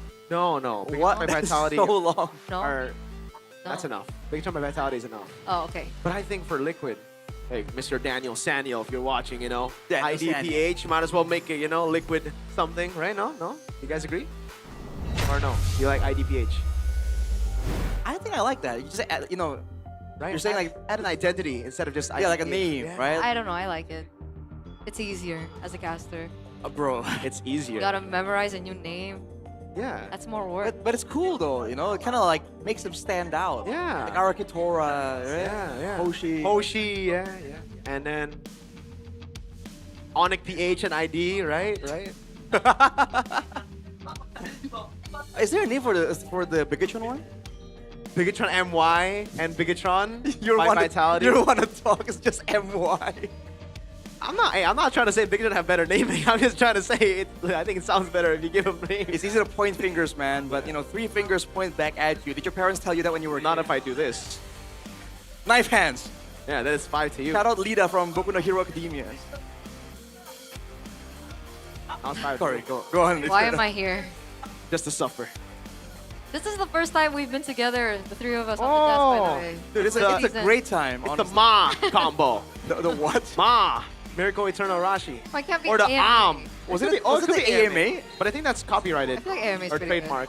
It's trademark. But ladies and gentlemen, don't forget that MSL Thailand starts today. So don't forget to tune in. Yep. Because I was talking to a lot of the coaches as well yesterday, and they were like, we're really excited for MSL Thailand because we're wondering if we're going to see new things, like either unique picks or maybe new metas that they would be able to, come through with. Whoa. A lot of I love Bacon Filipino Time. players I as see well. bacon. See that? That's pretty cool. That's a good team name. If they make it to an international, I'm a Bacon Time boy. BTR, I'm sorry. Bacon Time. Pretty good, pretty good. So don't forget, it starts today, tomorrow, Today and tomorrow. and Every then next Saturday, week, Sunday. and then the next week after that. Tomorrow I'll be casting, by the way. There you go. Who are you casting with? Midnight. Mr. MPL. The double M combo. Neil the Guzman. Neil the Guzman. Mr. Midnight. Wait, does that mean you're not gonna be casting MPL? Dude, MPL without Mirko, this is unprecedented, bro. That's What do you so mean? weird. Me too. I wasn't there on Friday. It's so weird. MPL without Mirko is like MPL without Infinix. You know, That's true. it's just not the same. It's so It different. doesn't work. Right? I think it does. No. Just get a replacement. But you can't replace Infinix. And we also can't replace you.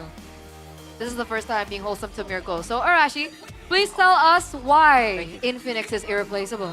Well, they have that HydroFlow liquid cooling. That's one. And it comes with a 144 FPS gaming ecosystem. It's not just like, oh, it's the ecosystem. All right, it has GT triggers for more responsive control. And you can also be the first to own it here. Just check out the Infinix GT50 Pro pre-order through the link in the live stream bio, man. Like, you gotta hop on this deal while it's there. That's a free X-Watch bonus for the first 1,500 users. That's a lot. And it is a 0% installment type of deal. So you can get it 0%. first, work I want the red towards it one. later. I want the red one. Don't miss your chance to secure this liquid cooling gaming beast. Dude, Have you picked one? Yeah. so they gave it to us so we can take back home, right? Yeah. Okay. Yeah, that only makes sense, no? Well, I'm just gonna play some Mobile Legends Bang this is Bang cool, right man. now. Wait, why do alright? you have that thing? Yeah, I know, right? This is like kind of fancy. Wait, there's an esports mode. Whoa, wait, actually, there's an esports mode. What? How do you turn it on? So when you get in game, it says slide to enable esports mode, and I can go performance. Whoa. Performance. I like that. I like that. Oh. You know what? I'm gonna actually go on GoPay first, top up some diamonds. Something you guys can do back at home as well. Oh. Download the new GoPay app, go to the e-wallet or the go-to wallet part, and for the gamers, you guys can go and get your GoPay gold rings by Ferry, 20 Todak Throne gaming chairs, 20 smartphones, and many more prizes you can win every day on the GoPay app. Now I'm gonna play some. How do you turn it off? I can't turn it off. You can turn it on? How do you make it sleep? Oh. There you go. There you go. That's how you do it, boys. What did you just talk about? GoPay, GoPay. It's really good. Simply, Until the what? Like everything? You told them everything? I told them everything Okay. about the giveaways, but I didn't tell them how to vote. Oh, that's super easy, guys. All you need to do is download the GoPay app, and then you scroll, and there's like that button thingy, and then, yeah, it's really easy. I don't need to explain it. You guys got it, right? I love this phone. Again, They you can got tell it, they them got it. The prizes though, there was a ton of prizes. There was. See you next time, man. There is still a lot of prizes because you guys can get the weekly Diamond Pass for free, ladies and gentlemen, special for MPL ID Season 17. You can go ahead and scan the QR code here to claim the promo only at gopay.co.id/games. Don't forget to top up because it's so much easier, it's more affordable. It's just amazing. We love you, GoPay. I love you, Infinix. But oh, I got a Mobile Legends ad on my own video. Oh, that's so cool. Dang, all I right. get really weird ads. Like? I don't think I can say it on broadcast. Oh, watch it myself. I don't know why. It's so weird. Interesting. Well, nothing is weird in the Okay. Infinix cam Maybe zone. later. I really Yeah, I'll think tell you it's later. an Infinix zone cam because it's a camera for the Infinix zone, not an Infinix cam zone, because then it will... I don't understand. But still, it's the Infinix zone. Oh my god! Look at that selfie quality, Mirko. That's crazy. Stop watching yourself. That's so I'm weird. giving myself ad revenue, bro. This is how the meta works. I'm sorry. If you don't like it, I'm liking my own videos. I'm gonna click on join. Oh no, someone's credit card is on here. Well, I guess he's gonna be a Mirko Sigma channel member now. Wait, for real? I'm not joking. No way! Oh my I'm joking. god. I'm not gonna actually do it. I'm gonna do it behind, so you don't know. I was gonna ask you to do it for my channel as well. Nah, I'm gonna do my own thing. They're still on first pick, TL idea. Seems like it, yeah. Hanjo is definitely doing his own thing. Remember, BTR banned 1, 2, 3, 4, 5. Five roamers. And TLID banned 1. There was 6 roamers banned that game. And it still didn't work for them. It Do they did go not for something different this time? The Marcel would have saved them so much, man. Because you can just stop the whole back half of TLIT. Oh, yeah. That was a value ban from Hanjo, man. And that's why I'm telling you, I don't think the roam is the problem, right? Like, okay, you don't need to ban too many of those. I think you gotta get rid of Kevin's heroes. Look at how good Kevin was that game. He was hot. Kevin was hot. He was very hot, Kevin. Okay. He was super hot. He's the joke though, so obviously he's gonna be kind of hot. It's nice that you guys can say that players are hot without it being weird. Why would it be weird? Well, Because if I say it, it's weird. Yeah, if I say it, that in it'll be WY, clipped. I'll be weird. But it'll get clipped. Although, I must say, when Shevin says it, somehow it just gets It's also weird. I don't know what's up with that. There's the Because he's a Shevin weird vibe. guy. Make it. Mr. Chahyo. Shout out to Chahyo. You're weird in a good way. I'm just saying it on camera, but you know what you are, brother. My goat. No, You are what you eat. Alright. Game 2, presented to you by the official gaming phone, Infinix GT50 Pro drafting phase. It looks like the same bands are in play except for the Kalea that's opened up actually. They banned the Freya instead. Okay, we're seeing changes. Okay. That's what you want to see, man. Adjustments immediately. Yves and Sora, though. So, leaving the Tushin, I guess they feel like that matchup really favors the Yves more than the Tushin. And technically with the Sora, they stand to do the same thing the TLID are doing. But again, they still, in order for them to do the same thing, right, they need some more crowd control, some more damage, some more AoE. So TLID definitely have ways to counter it, and they've gone for the Khalid that was banned out with the Valen as well, dude. Great response here. Copying the shifting skies and getting mid prio as well. This might shut down the Yi on the side of Bigatron altogether. I mean, it depends though, right? Who's going to be in the mid lane? Well, that's the thing right technically now. Valentina can be flexed into the EXP lane. Jushin should be banned, I think. Oh, I guess they don't have to because they have the Yi. But what wins clear against the Yi? I don't think you need to win the lane, actually. Just play around. Huh, they pick up the Hylos. It's really good against the Valentina, I guess, and the Khalid as well in the mid lane. But I really thought it was going to be a Suyo. Huh. Interesting. This is a more prolonged fight angle from Bigatron. Technically, there's a lot of chase built in here. But it's also very combo heavy, very ultimate reliant. And I don't know if I like that. Because if you look at TLID, again, like, the only guy that's very ulti reliant right now is the Leomord. the Valentina and Khalid can kind of do their own thing Yeah. unpunished. They can, you know, weave in, weave out, make these team fights messy, do the long-term team fights, which is something that we were discussing from game number 1. But we're getting into the second phase of the drafting, and remember, we don't see a pick for M1 just yet. There you go, the Jushin ban. What do TLID do? Do they leave the Valentina in the mid lane? Do they go for Lilia? I mean, Lilia has fast clear. Lilia plus Khalid will roam around very fast. I think with the Khalid, they don't even have to go for like a fast clearing hero. The Khalid itself will supplement the clear so much, so there's a lot more options than you would think available for TLID. I'm concerned more so now about like Shogun's performance, because there were some mistakes he made in the first game. Now against the Valentina, if you've ever played Sora against a Valentina, you know that you can't really see that Terrify come through, and it might just completely dismantle your combo. I agree, Valentina's the better Sora. Valentina is, well, literally, Valentina's ult is IMU but better, right? Yeah. It's just not finished in game. That's why we don't see the but better part. Moskov gets banned out. Really good ban here. Something that TLID has been able to utilize in their compositions, but also something that really halts the Sora. After the Shifting Skies, you get pinned down. I think it was yesterday. Kin was caught lacking a few times. I think they want to go for Claude. TLID. Yeah, I think they do. It's the Eve. It's a solid pick. YSS banned out too. Man, so they're going back on that style, the full-on 5-man combo style that we saw earlier. Initially with the Atlas, but probably not as crazy this time. Oh. Good takeaway by BTR. So now for TLID, it could be the carry or the Harith. I think the Harith works better. Agreed. The carry is not Against bad the Eve? either. It's just the Eve, yeah. Yeah. It's more danger for the carry. And they kind of were letting Kyo, leaving him to his own devices, so the Harith is a lot more conducive to that goal. Along with that though, like... Actually, I'm a little bit worried about Niall's pick here. Oh, Terizla! I was thinking they needed to engage a front line. Okay, so they're keeping the Valentina in the mid lane, right? Yes. That is what's going on. So we're thinking Harith here. Okay. Alright. And now a hero for Niall. I think it's just the Suyo. It could be the Suyo. Thing is though, it's going to be very tough to go on the Harith, to get on the Harith, so they might have to go Fredrin. Just play front to back. But then the Terizla cooks him. Oh, yeah. Maybe the Baksha. They can't go Lancelot. It's hard against Baksha, I Valentina. think, is an okay pick. Yeah. Baksha's a good call, good tempo, good engage and chase potential. Fits the bill. And there's a lot of regen available on the side of TLID. That was part of the reason why in game 1 they were doing damage, Pikachu, but they could not secure. With the Baksha, it should be a bit more manageable. Let's see it. What do you want, Niall? Knowing Niall, he might want to go Assassin though.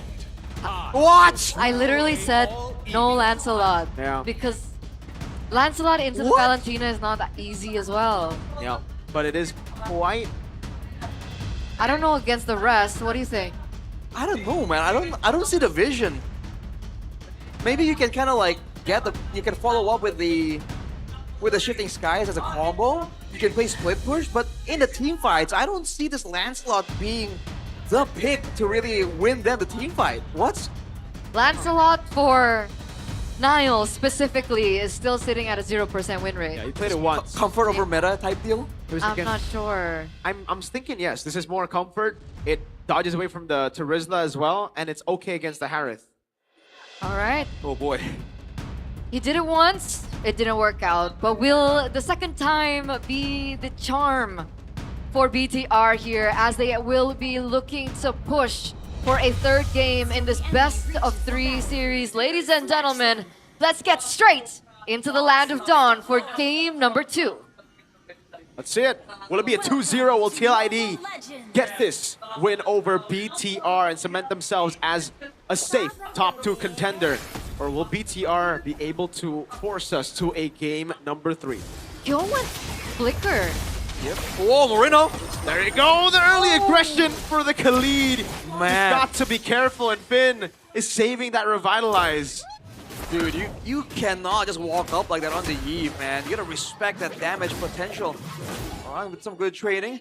Yeah, the flicker on the Harith just shows again that there's not a lot of big hard control for Pikachu and Finn. Revitalize, Terrify coming down as well. Finn. Really scary stuff here. Bigatron are playing quite reckless, and TLID are getting the first few initial neutral objectives. Pull yourself together for Dritchel still, wanting to be that playmaker. But Bark and Hunter, even for Kyo, he does not feel like he's going to be in any real trouble this game. He wants to get to the power spike as fast as possible as well, right? Again, I feel like TLID are working with tempo like they were able to do in game number 1. We're looking at the audience prediction. 61% seems to be in favor of TLID by Gopay, but that can quickly change depending on how Nile plays this as well, because despite the difference, Leone, such a problem for Nile. Yeah.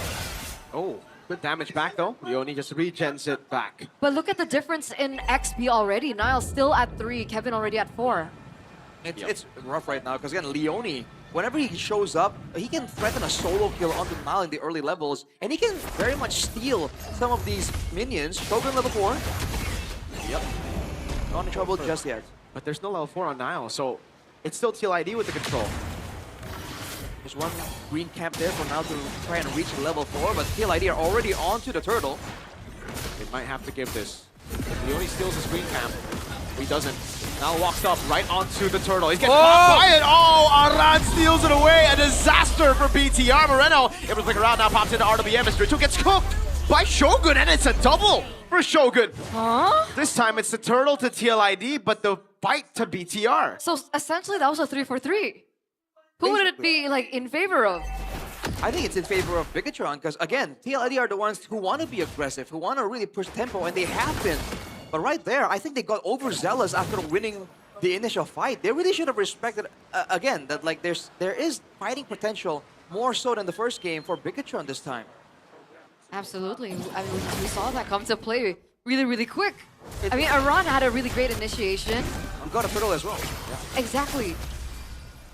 Okay, we're seeing some damage being, you know, back and forth. The mid lane. I don't think that Nile got that lethal wonder, unfortunately, no. Nope. Alright. Oh, Kyo. Yeah, 1v1. Blazing duet. This is after the Zaman Force. Once you have the Zaman Force, it gets really, really tough, and Kyo's doing a really good job there. Eman keeping the flicker. Woo! The discipline. Nice zone, nice discipline as well. How this goes, man. Again, for Bigatron, they are better at taking some of these fights, but they have to make sure that they plan it better, because it seemed like Nile was kind of forced to kind of YOLO into there, and you saw how fast he got taken out. So they want to plan more so how they want to fight to start. Again, Shogun did great in that fight this time.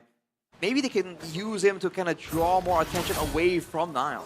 And remember, right, nobody picked Purify, so it should be a lot easier for Shogun to look for those crazy plays as well. That's for sure. And for Finn too, the targets on the side of TLID, especially Aran on the Terizla, is so vulnerable to getting slowed down and chased down by the Glorious Pathway. That's something that TLID have to keep in consideration when they're rotating around. Oh, Dritchel. Alright. Good take there. Leone still scouting. Yep.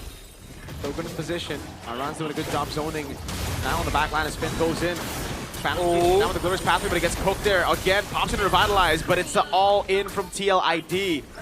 They've used quite a bit of resources. No Phantom Steed, I believe, for a bit. Shogun trying to make his way back into the turtle pit, but they'll actually just end up giving the turtle as Eman clears the bottom lane, getting so much gold.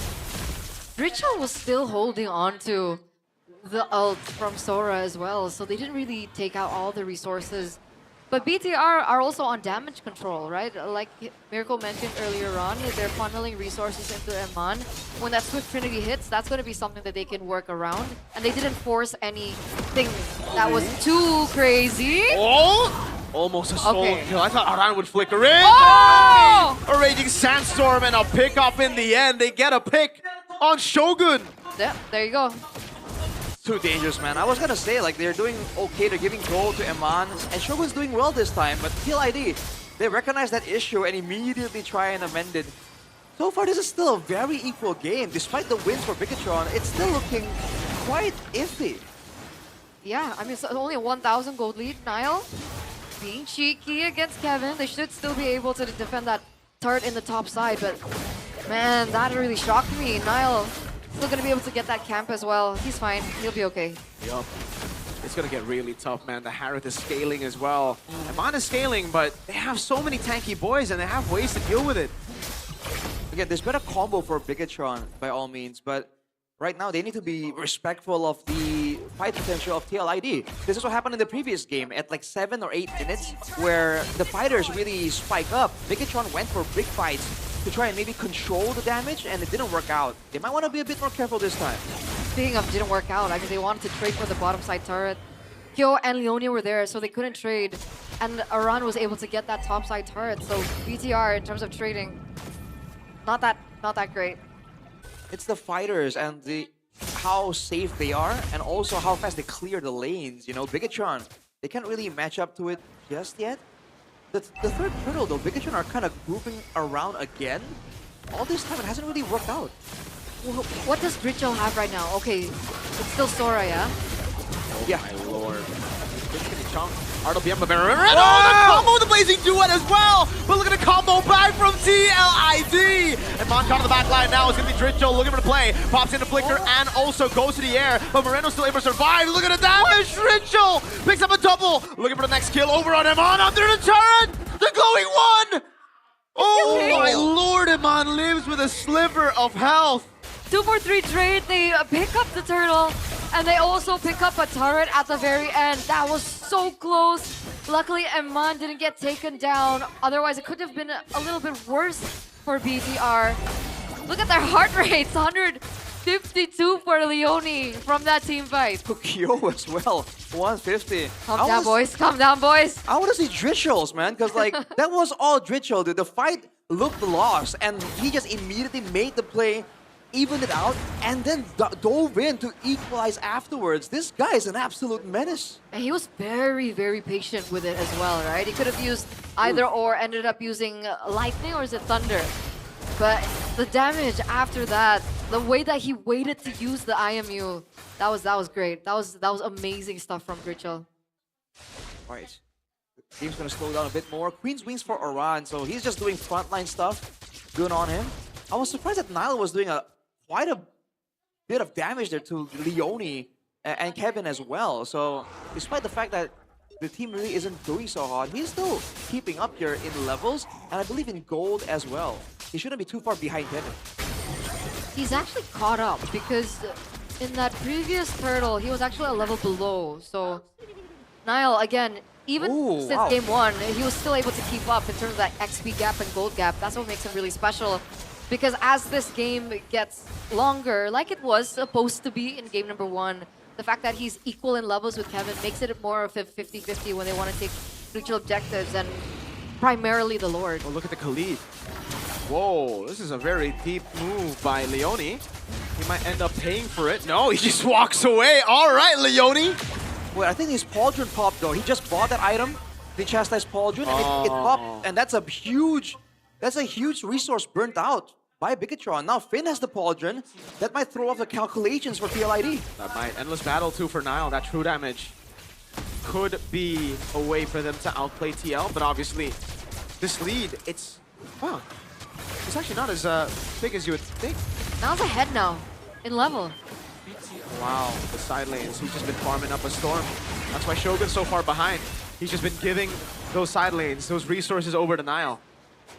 Man, right now though, this is a pivotal moment here. TLID want to get this Lord to really push tempo even more. If Bigatron gets it though, they get to stall for so long. Both teams kind of really need this. Eman needs one more item, and he's really close to get that Swift Trinity.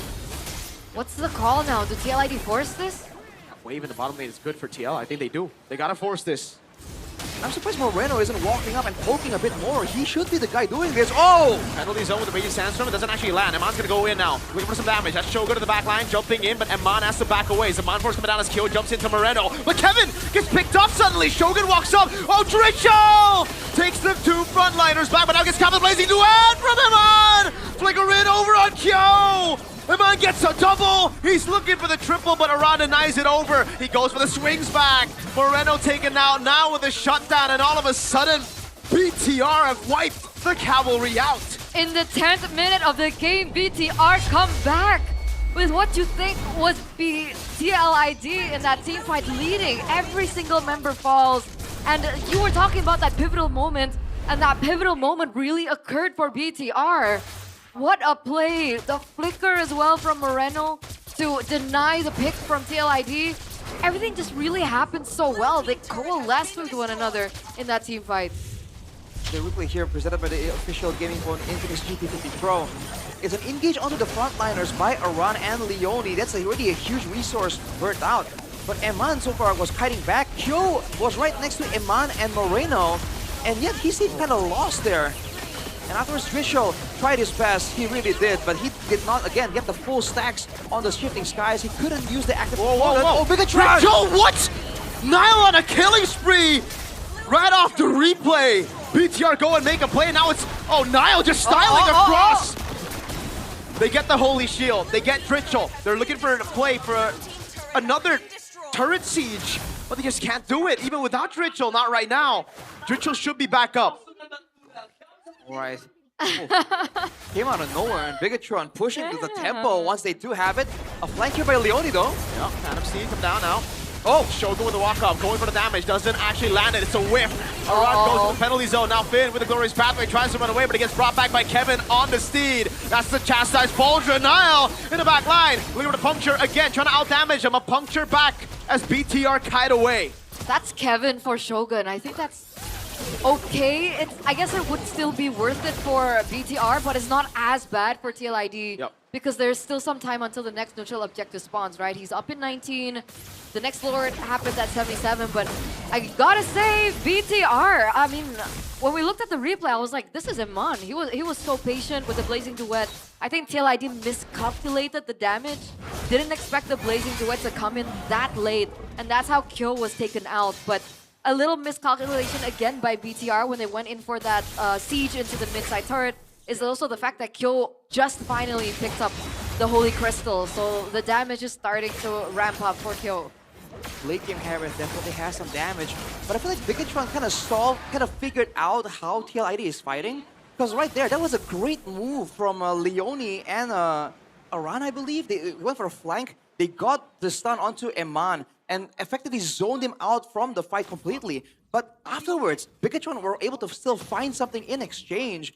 And Nile on the Lancelot, I mean, it surprised, I think, a lot of people, us included. But it's really doing well here. He is doing a lot of work, a lot of damage in these fights. It's just not the way I was expecting the game to go. Now it's BTR trying to control the slow push. This is what we've been seeing from BTR a lot, by the way, even against Onyx, right? They group up around the far lane. They try to go for that slow push.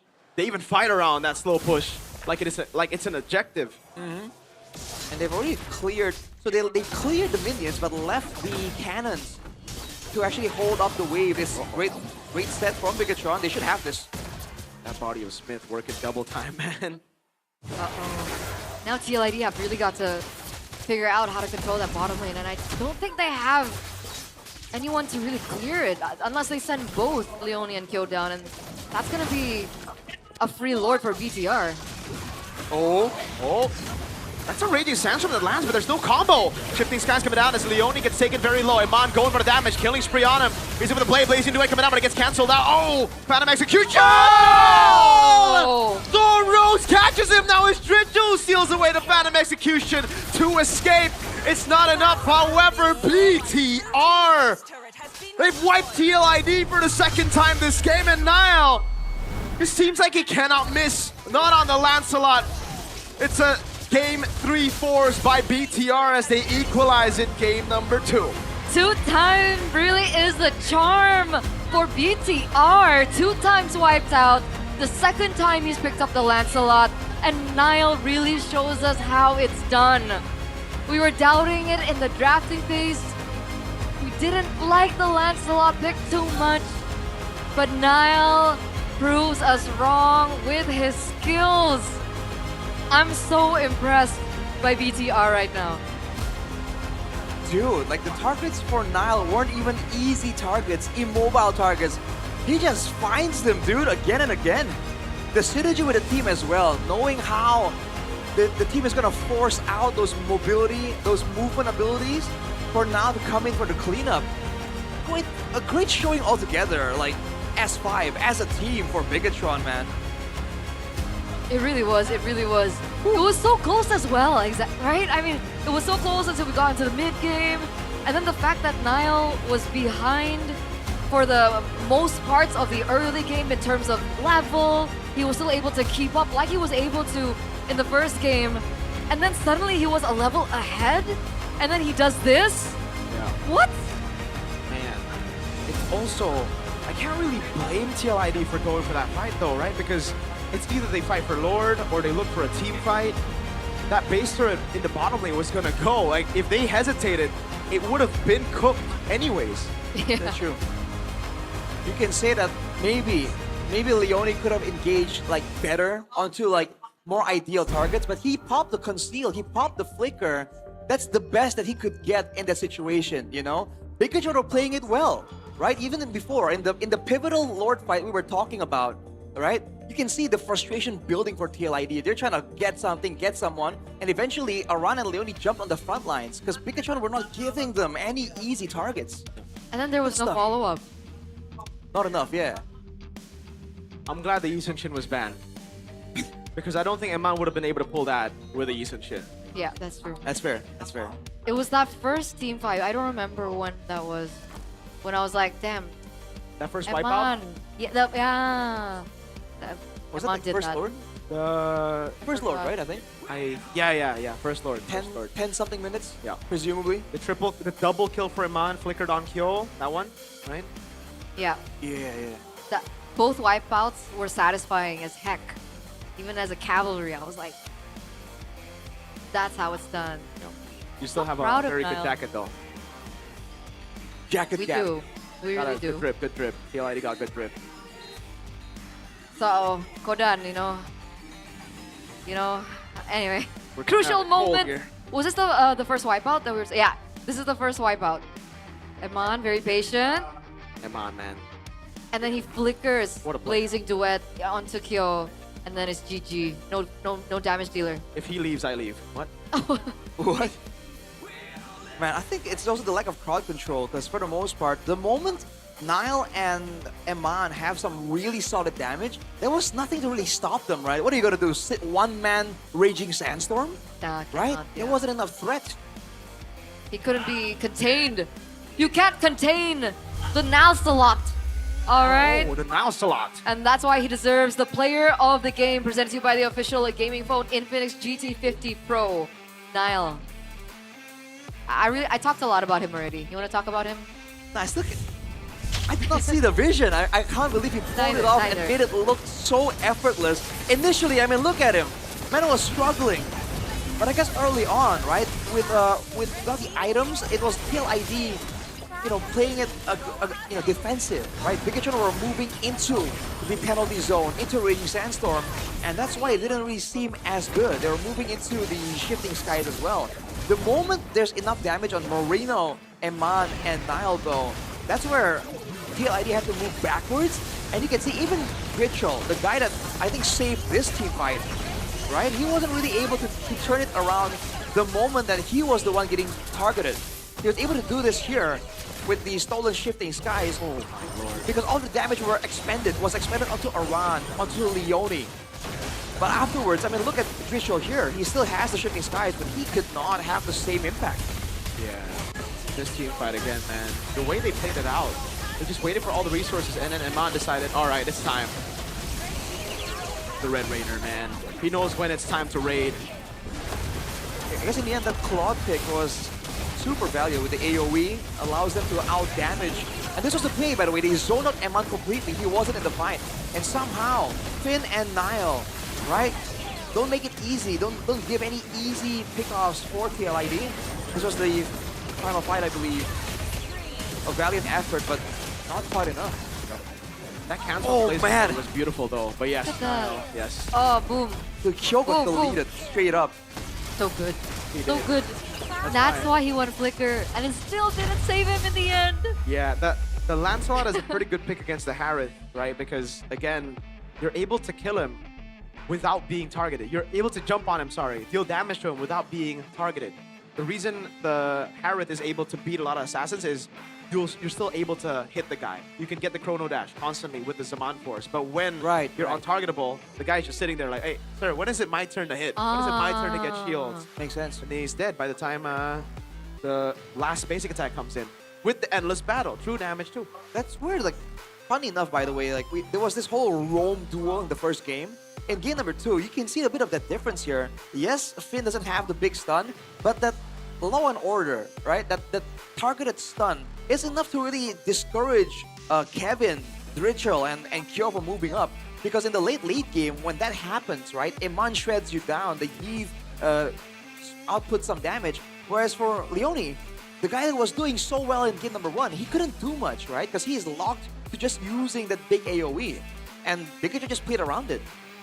I will criticize Aran in this game, honestly.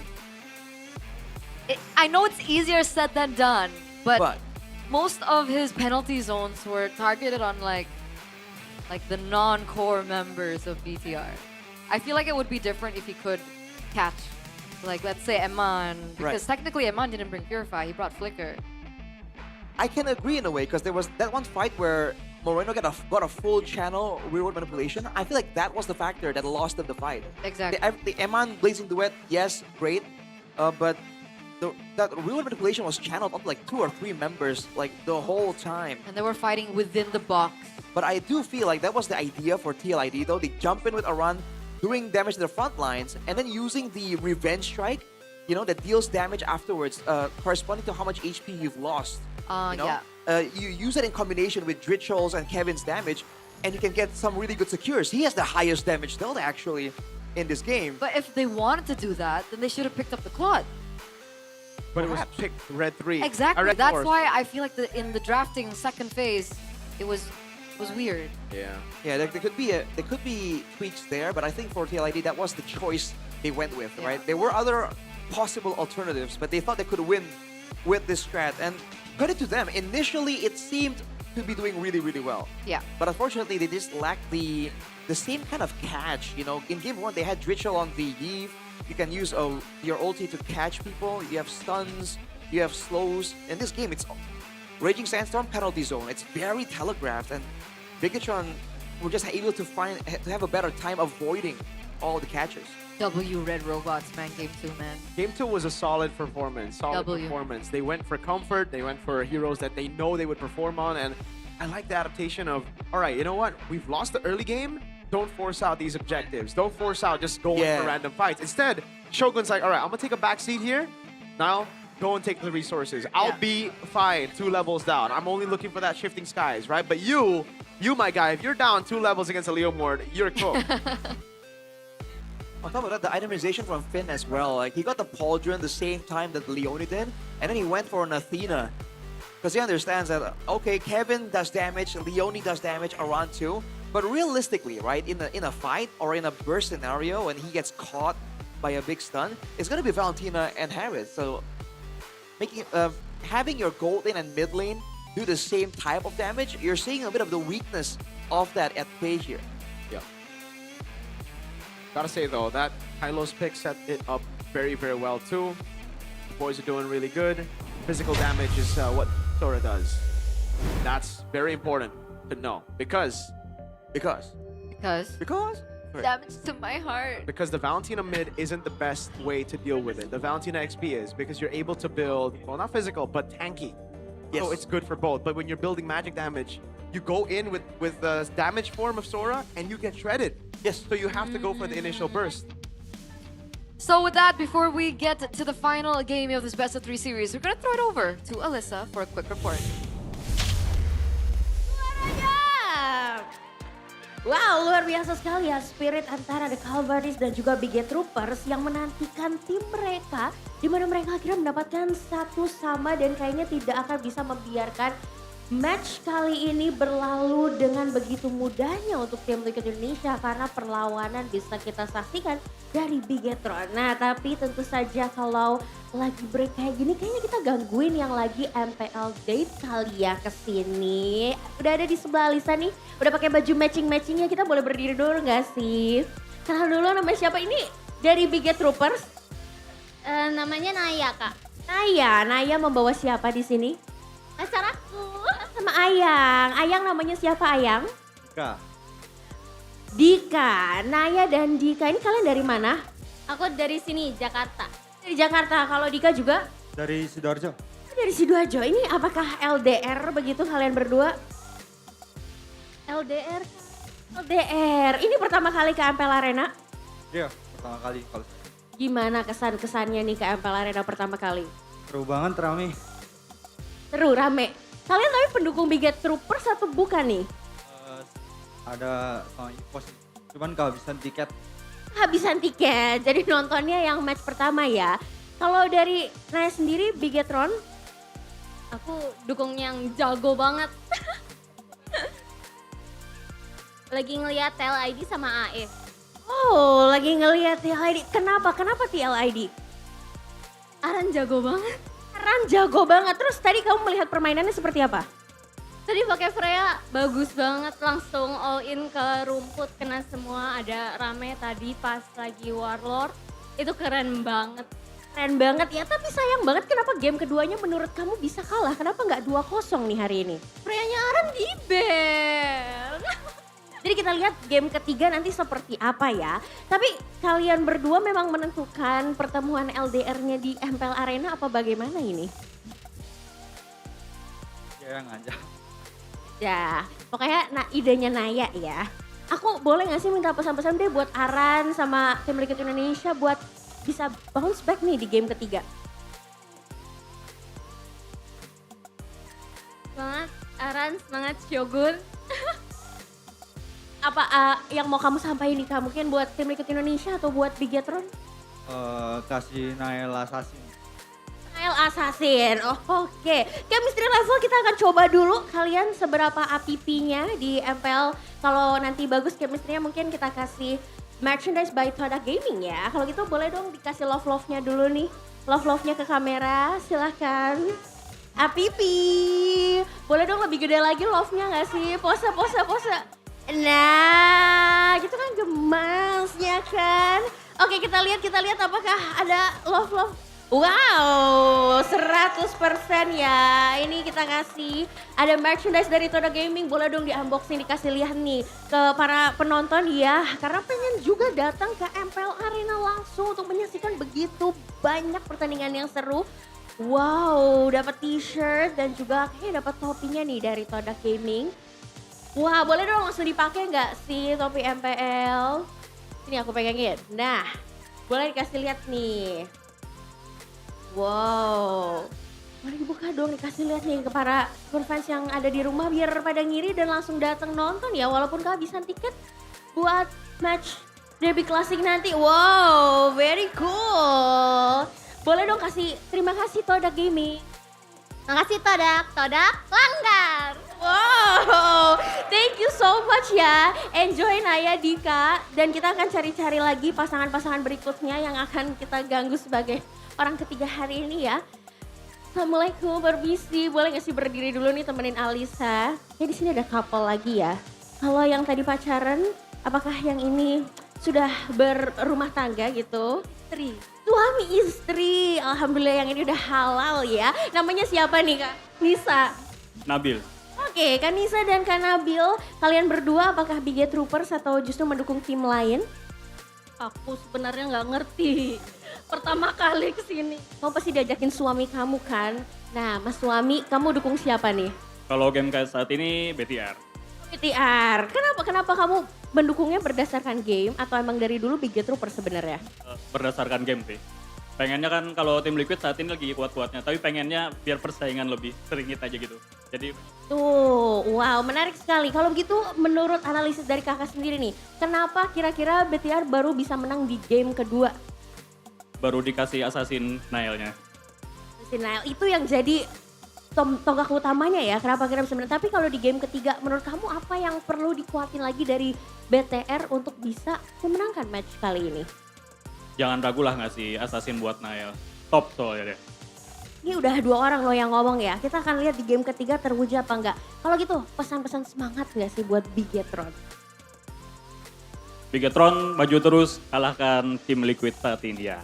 Oh, kalahkan tim Liquid saat ini. Kalau gitu kita akan chemistry level dulu ya. Karena kalau udah lebih love ya. Boleh lihat ke arah kamera nih.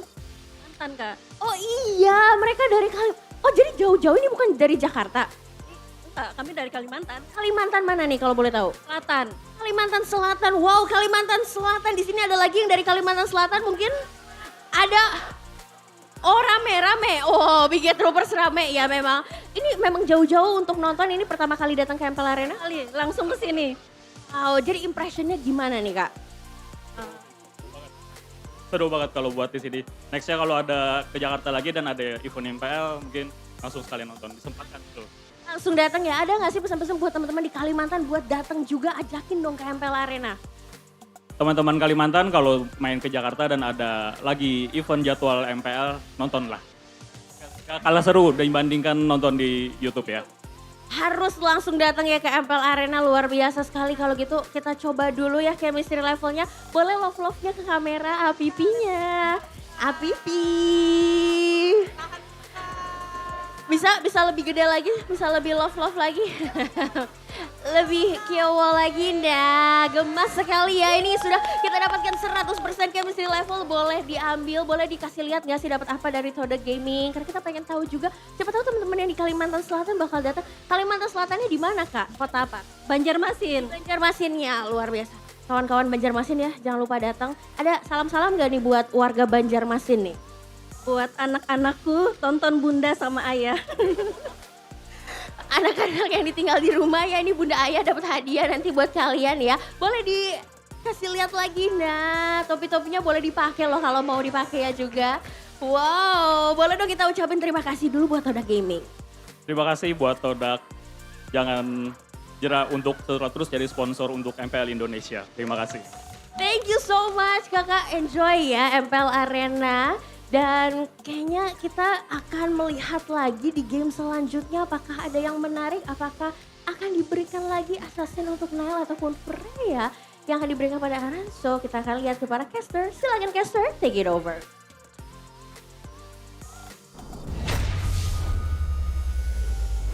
Thank you so much, Alyssa, for that segment. Once again, ladies and gentlemen, if you guys have a couple, if you guys are a couple. If you have a couple No, I mean- in your house, if you've kidnapped them, you can bring them If to you've MPL. legally purchased them.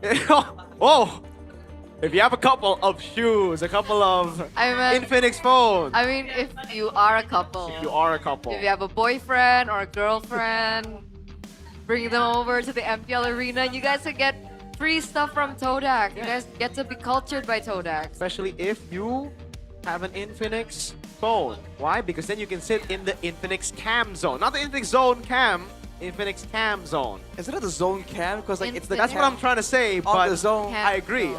It's like the caster cam. It's not the cam caster. Oh, right. But it is what it is. It's now fine. the Infinix cam zone. It's okay. It's Solikin. It's Solikin. Kin just lost yesterday, so are you trying to say it's bad? No. People need time to adjust, alright? BTR's doing quite well. Game 2 was Stompy Stomp. Okay, it wasn't Stompy Stomp. At the end, it was Stompy Stomp. They adjusted well though. I feel like they really got used to the fighting patterns, like how it starts for TLID. Yeah. Something that I thought was an issue in game 1. So this is TLID's time to really show that like we can do that too, you know? Yeah. Show different shade. Sorry. Honja? No. You having a Honja? If you own a couple, that was really weird. Yeah, because like you said, you If own you a have couple. a I'm like, couple. whoa. You have a couple. I know we own this, but I don't think this means a couple. But hey, if you separate the 3 words, technically, we just own this. Like this is what we own. I'm sorry, guys. I'm really sorry. Shout outs to Rosenior, man. He really inspired me when he told everybody that if you separate the 2 words, manager, it means man age. Man age. You're aging men. What happens if you separate these 2 mid laners? You have the Maestro Moreno, an amazing player, second only to Sans. And you have Alright. Mitchell, who's an amazing rookie, who's looking to be one of the best maybe by the end of his career, but it's only just begun. Because I do have to shout out, like despite TLID losing game number 2, Drichel had his moment Yes, he's on great. that Valentina, right? He saved one of the team fights that looked lost, you know, so I was already very impressed. And the fact that he was able to, he's matching up in stats damage-wise to Moreno. I mean, this guy is one of the more aggressive, like more carry-oriented mid laners. And Drichel's like, yeah, me too. PTW. And more importantly, what? W? PTW. What is that? Player to watch. Player to watch. More importantly though, Drichel has aura. Yeah. What do you mean? Believe me. Everybody back at home. What's going on? What is going on? What do you Aura mean? matters. Aura matters. Oh! He has aura. I understand. No, what? Do you understand? I understand. I feel like there's two conversations going on. Yeah. Here. Wait, I are don't we think not you understanding understand. the same understanding? I don't know if you understand. What are you talking about? Like aura, like actually like when you see the players who perform, they have aura. Oh, you don't mean like stage presence during interviews? Yes, stage presence during interviews, Yeah, that's what I was talking ego. about. Okay, yes. But like that's why something happened to him. Oh, because But he got he's- hate for that? But like he's brave enough to Yeah. push through. That's why that's why I followed him. I followed him too. Because he has aura. Just like Aaron when he told everybody to, you know, we'll talk about that later. That Season was 14. really fun. That was a really fun time. Right. Aron putting everyone's pictures in his pockets. Yeah. Do you remember that Oh. time? That was funny, yeah. That was fun. They did Anyway, too. Draft in Face presented to you by the official gaming phone Infinix GT50 Pro game number 3. Oh, that's fast. Fanny, what? Kevin the Jones. So fast. Wow, I don't know about picking it up that early though. Do you want to pick it up that early? The Kalea can still come through. It's a great counter to the Fanny. The Badang as well is a pick we've seen from Mr. Finn, the human man. Moskov, Cho. Have we seen the jolt on the Fanny before this? Back in season 16. I mean, this season, not yet, Season, right? no. This is a debut pick. Wow. Kind of interesting, honestly. Does he still have the fearsome mechanics? I'm pretty sure Dolan does. Dolan. Oh, Dolan is amazing. Dolan, BTR by the way. Yeah. What? Okay. He's lone. He's only lone. I see. Yeah, you Yep. mentioned it. Leomord and the Kalea, they go for the objectives. I like the response from BTR. I think TLID gotta go for the Eve, right? Eve's been winning you games. 100% win rate this 2 games. And I have to always tell that guy on the left to pick Eve when Jusin's not available. Yeah. Yes. True story. I am Tushin or Eve only. Yes. That's basically it. I'm a purple player. Then if it's banned, then we go and look at other options. Like Zetian's pretty good in That's rank. the other option. That's the other Yeah. option. With Valentina. But everything has to be banned before we I reach don't that. trust Arashi on a Valentina. I think it's too high mechanic. Oh. I can somewhat agree. I ain't gonna say. What am I supposed to say? He's just swallowing it. Don't swallow it. Fight back. Whoa. It's fun. You have the majority, man. I'm getting bullied here. Eve gets picked up, like Mirko mentioned, and then the Gatot Kacha comes through. I think there's still a possibility for... Do you want Eman to go Moskov this early? I think you just go Claude.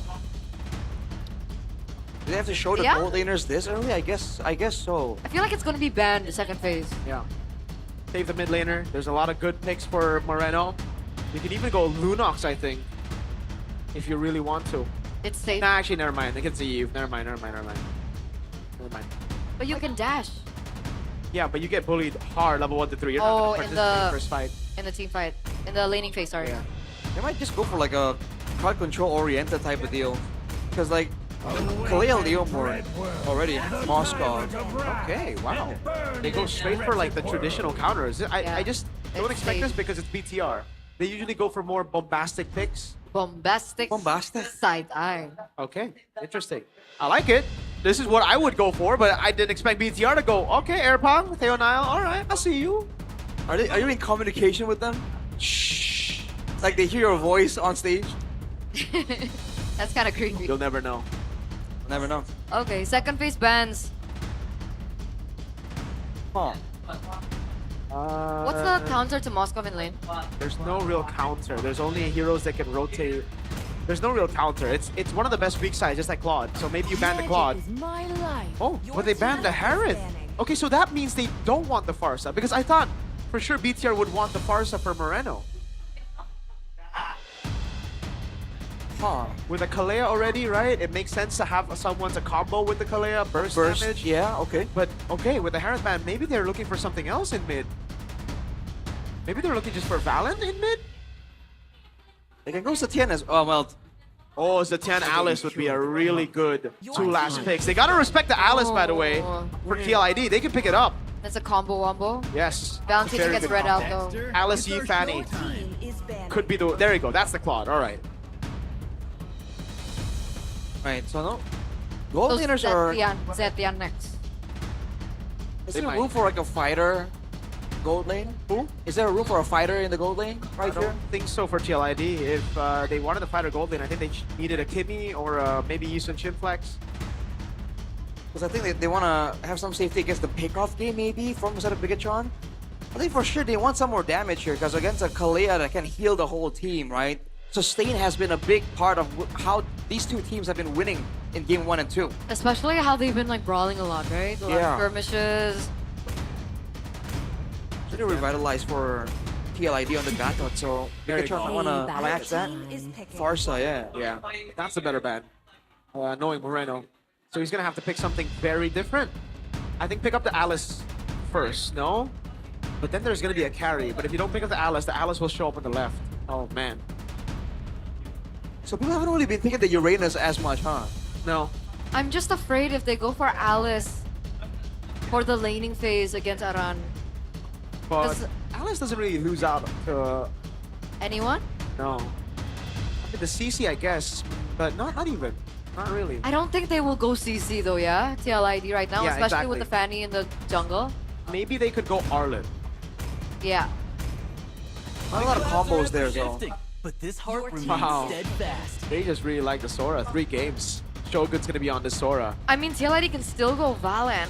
No, it's banned. They banned it themselves. Oh, That's yeah. Why. Yeah, that's why That's PTR true. spotted it. They're like, okay, you know what? No Valen threat. Let's pick it up. And that's interesting. So now for Bigatron, they have a big teamfight engagement, also kickoff. They have the best of both worlds.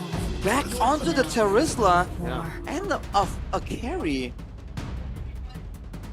There's no synergy with this carry, no. It's just like everyone, and then like you do your own thing, like shred the Leo Mord, yeah. Like, This can still be a Zetian. I think it's pretty good. I think it'll be a really big problem as well for the carry because of the range that the Zetian has. You know what? Sometimes we see a Lilia in situations like this. That's actually true. It's not bad. It's against yeah. Please get the Zetian though. I like the combo, right? You can combo it with the Kalea, you can combo it with the Sora as well. Yup. That's why. What do they prioritize? They're thinking about it. They prioritize damage with the Lilia or utility. Maybe they go Kagura or something. It's not safe though. Yeah, close. Yeah. You got the first 2 letters right. What? It's not safe. That's a problem, right? If you go for the Zetian, it's going to be a walking target for the Fanny, but something like the Kadita has a little bit more leeway to work around because of the skills in her kit. Kind of, and the thalassophobia, right? The fact that you can heal the damage you take, that's a very annoying, like, slightly unbalanced part of Kadita's kit. Yeah. And there's a combo with Kalea. There is. That's one shot. This is shout outs to Onyx. They, I think, utilized this in GOTF, if I remember, or was it M7? But one of those internationals. All right. Purify on Kenziski though. This is the first time Moreno picked up the Kadita, right? There were 3 Kenziskis earlier. Hey, you know, Kenzi's everywhere. Damn. That's his son, cloning himself. I heard Arashi's been dreaming about him too. Kenzie? Yeah. Oh man. He really is everywhere. But with that, ladies and gentlemen, let's get straight into the 3rd game of this best of 3 series. TLID versus BTR. Can either one of them break that lose streak and figure out a way to get a win here? Alright, let's just see how this mid lane goes, man. The Kadita, bit interesting. Kadita and Kalea, I guess there's like the ocean-based synergy right there, but against a Yve and a Gatot, I don't know, man. I don't really feel like they're gonna have too much of a clearing advantage. That means the Joe Kevin might be able to go aggro. I agree. You can even see it in the way that they're pacing right now, Kevin. Oh! They're looking for damage. Finn! Oh, he can't even react to it! Great taunt by Leone. And Kevin with the cables, man. GG. You just mentioned it, Arashi. Nice Nice prediction. I'm getting distracted by Ranger Mass in the Indo desk, but that's fine. He gets taunted. Moreno. Yeah. Oh, there you go. Very low, but that's a passive. Completely balanced passive, by the way. Things will really switch when we start getting to the team fights, right? That's when things will really pop off. Level 4 is going to be very scary for TLID. Man, oh, good flicker out. That could have been really bad. Who is together is available for both Moreno and Finn, by the way, so it's all about playmaking for Bigatron. Again, the more difficult execute, Leone. Yeah, Fantasy comes back up now. Oh. All in, but that's going to be Finn taken out. It might be a mistake. Hold on. Niall has to run away. He's trying to go for at least the green camp here. Let's see if he gets it. He does. Did Kevin miss a cable earlier? I think he missed the cable. I didn't spot it, but man, the pressure is definitely there. The skills are there, and Bigatron are definitely respecting it. That Revitalize really baited out Bigatron, though. They gotta be careful with the early game Terizla damage, because Terizla's kit does unexpectedly a ton in the early game. Aran, not level 4 just yet. Yep. Leone gonna go. Oh, penalty zone whiff! Kevin! So wins out the regiment. They all get pulled out of the RWM! Out of the Drichel play! Oh. A disaster for TL at the end of the day. Here, No. What a read by Niall. No Petrify though. It's just the rough waves. Okay. That was nearly a disaster. Remember, Kyo didn't bring the flicker. He brought the Purify instead, so that could have been a disaster. Luckily, still damage control, but rare mistake by Aran. This was one of his power heroes back in the day. We're getting a look at some rust, I think, from game number 2, now translating over to game number 3 as well here with the penalty zones. Because usually the idea is that you have to hit the jungler, right? If anything. Anyone else is a bonus. Especially neutral objectives. Yes, exactly. In the neutral objective game, it's the jungler, right? Everyone else is like a nice bonus. Oh, what a play there. Tsunami Slam. Yeah, he got baited real hard by Shogun there. Why? Kevin's tilted, or he's trying to go for a pick off on the main guy on the tank. Or he might be pressured to try and make something happen, seeing the team really not do so well. Fortunately, though, with the Kalea in the hands of Finn, you just cannot make a mistake like that. Yeah. Great catch, man. Oh. Goes rotating and taking farm in the mid lane, too. They're already playing a funnel angle, TLID, and relying on Aran's early damage to win the fights, but as of right now, it really is not working out just yet. They have to coordinate a bit more, man. These are massive, expensive ultis that TLID has at their disposal. Exactly, because even in game number 1, right, a lot of that damage was outputted by Drichel. And it requires a few items, right? You need the glowing wand and so on and so forth. But if they funnel everything on kill, I mean, technically you can, but it's going to take a lot longer. And with BTR already holding so much momentum, especially now we're getting to the neutral objectives, Aran's not going to... Petrify a rough wave. Even this... Wait, hold on. That might be a bit too many abilities used on Aran. They still have the Phantom Seed though. Great read on the Breath of the Ocean there on Leone. Phantom Seed coming down with the RWM as well as Moreno's able to kite back in the back line, but now is going to walk up and Kevin doesn't have the purple buff, so he can't go for the long fights. Shogun already there. Leone already used the AOG. Now he's caught in the midst of the fight. An all-in by Shogun as he goes and takes on to the skies. They don't even go for the turtle. They reset first. All right, they know that a lot of their members are low right now. Kevin's going straight back. Yep. To the turtle, actually. Wait. He's level 7 right now. Now at level...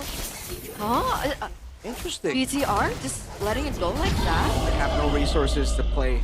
No Phantom Steed. Shifting Skies only now back up. Tsunami Slam was down. I think it was a good move. They don't want to risk it. I thought they might be looking for a way to pull TLID back towards the turtle and set up a trap with the Kadita again. But who knows? Right now they're moving towards the purple. They spot it. It's available. Yep. I really like this approach from BTR. Instead of going for the... Oh, Moreno! Catches Kevin while he's cabling! The RWM comes around, but Moreno's still able to survive. Now the AOG, but he just walks away from it. Oh, Shogun takes to the skies. Kyo gets brought into the rest of BTR. And now it's cleanup duty for the Red Raider. Niall on a killing spree. BTR with a 2,000 gold lead, 11-2. And that's why they call him Moreno the Maestro. Man, not a lot of people can actually pull that off. And again, ladies and gentlemen, Kadita is not a hero that we've seen too much this season. Has This is the Kadita first even time. showed up? First this time. is the debut pick of a Kadita, and he's able to pick Kevin up mid-cable. Imagine the calculation that Moreno needs to have. That was almost a wiped out once again by BTR here early game. This is a disaster for TLID. And that's what they need to be doing. This is the pick-off style that they have drafted. And maybe later on in the late game, TLID might have enough damage to really turn things around with the AoE. But in order to do so, they have to kind of mitigate the damage now. 3.3k gold advantage at 6k is manageable, but Bigatron are looking to extend it even more. And to make things worse, right now, Eman is still just free farming. No way. Oh my god, he's gonna Not get again, Kevin. not He again, leaves not Kevin again! like a block. Oh, Moreno! The Maestro! Oh my lord! That's a tilter. That's a tilter right as the purple buff spawns in the game. He's conducting the game with his Kadita. What? What? What? It's Twice all good. in a row? This is what happens when you have pressure, man.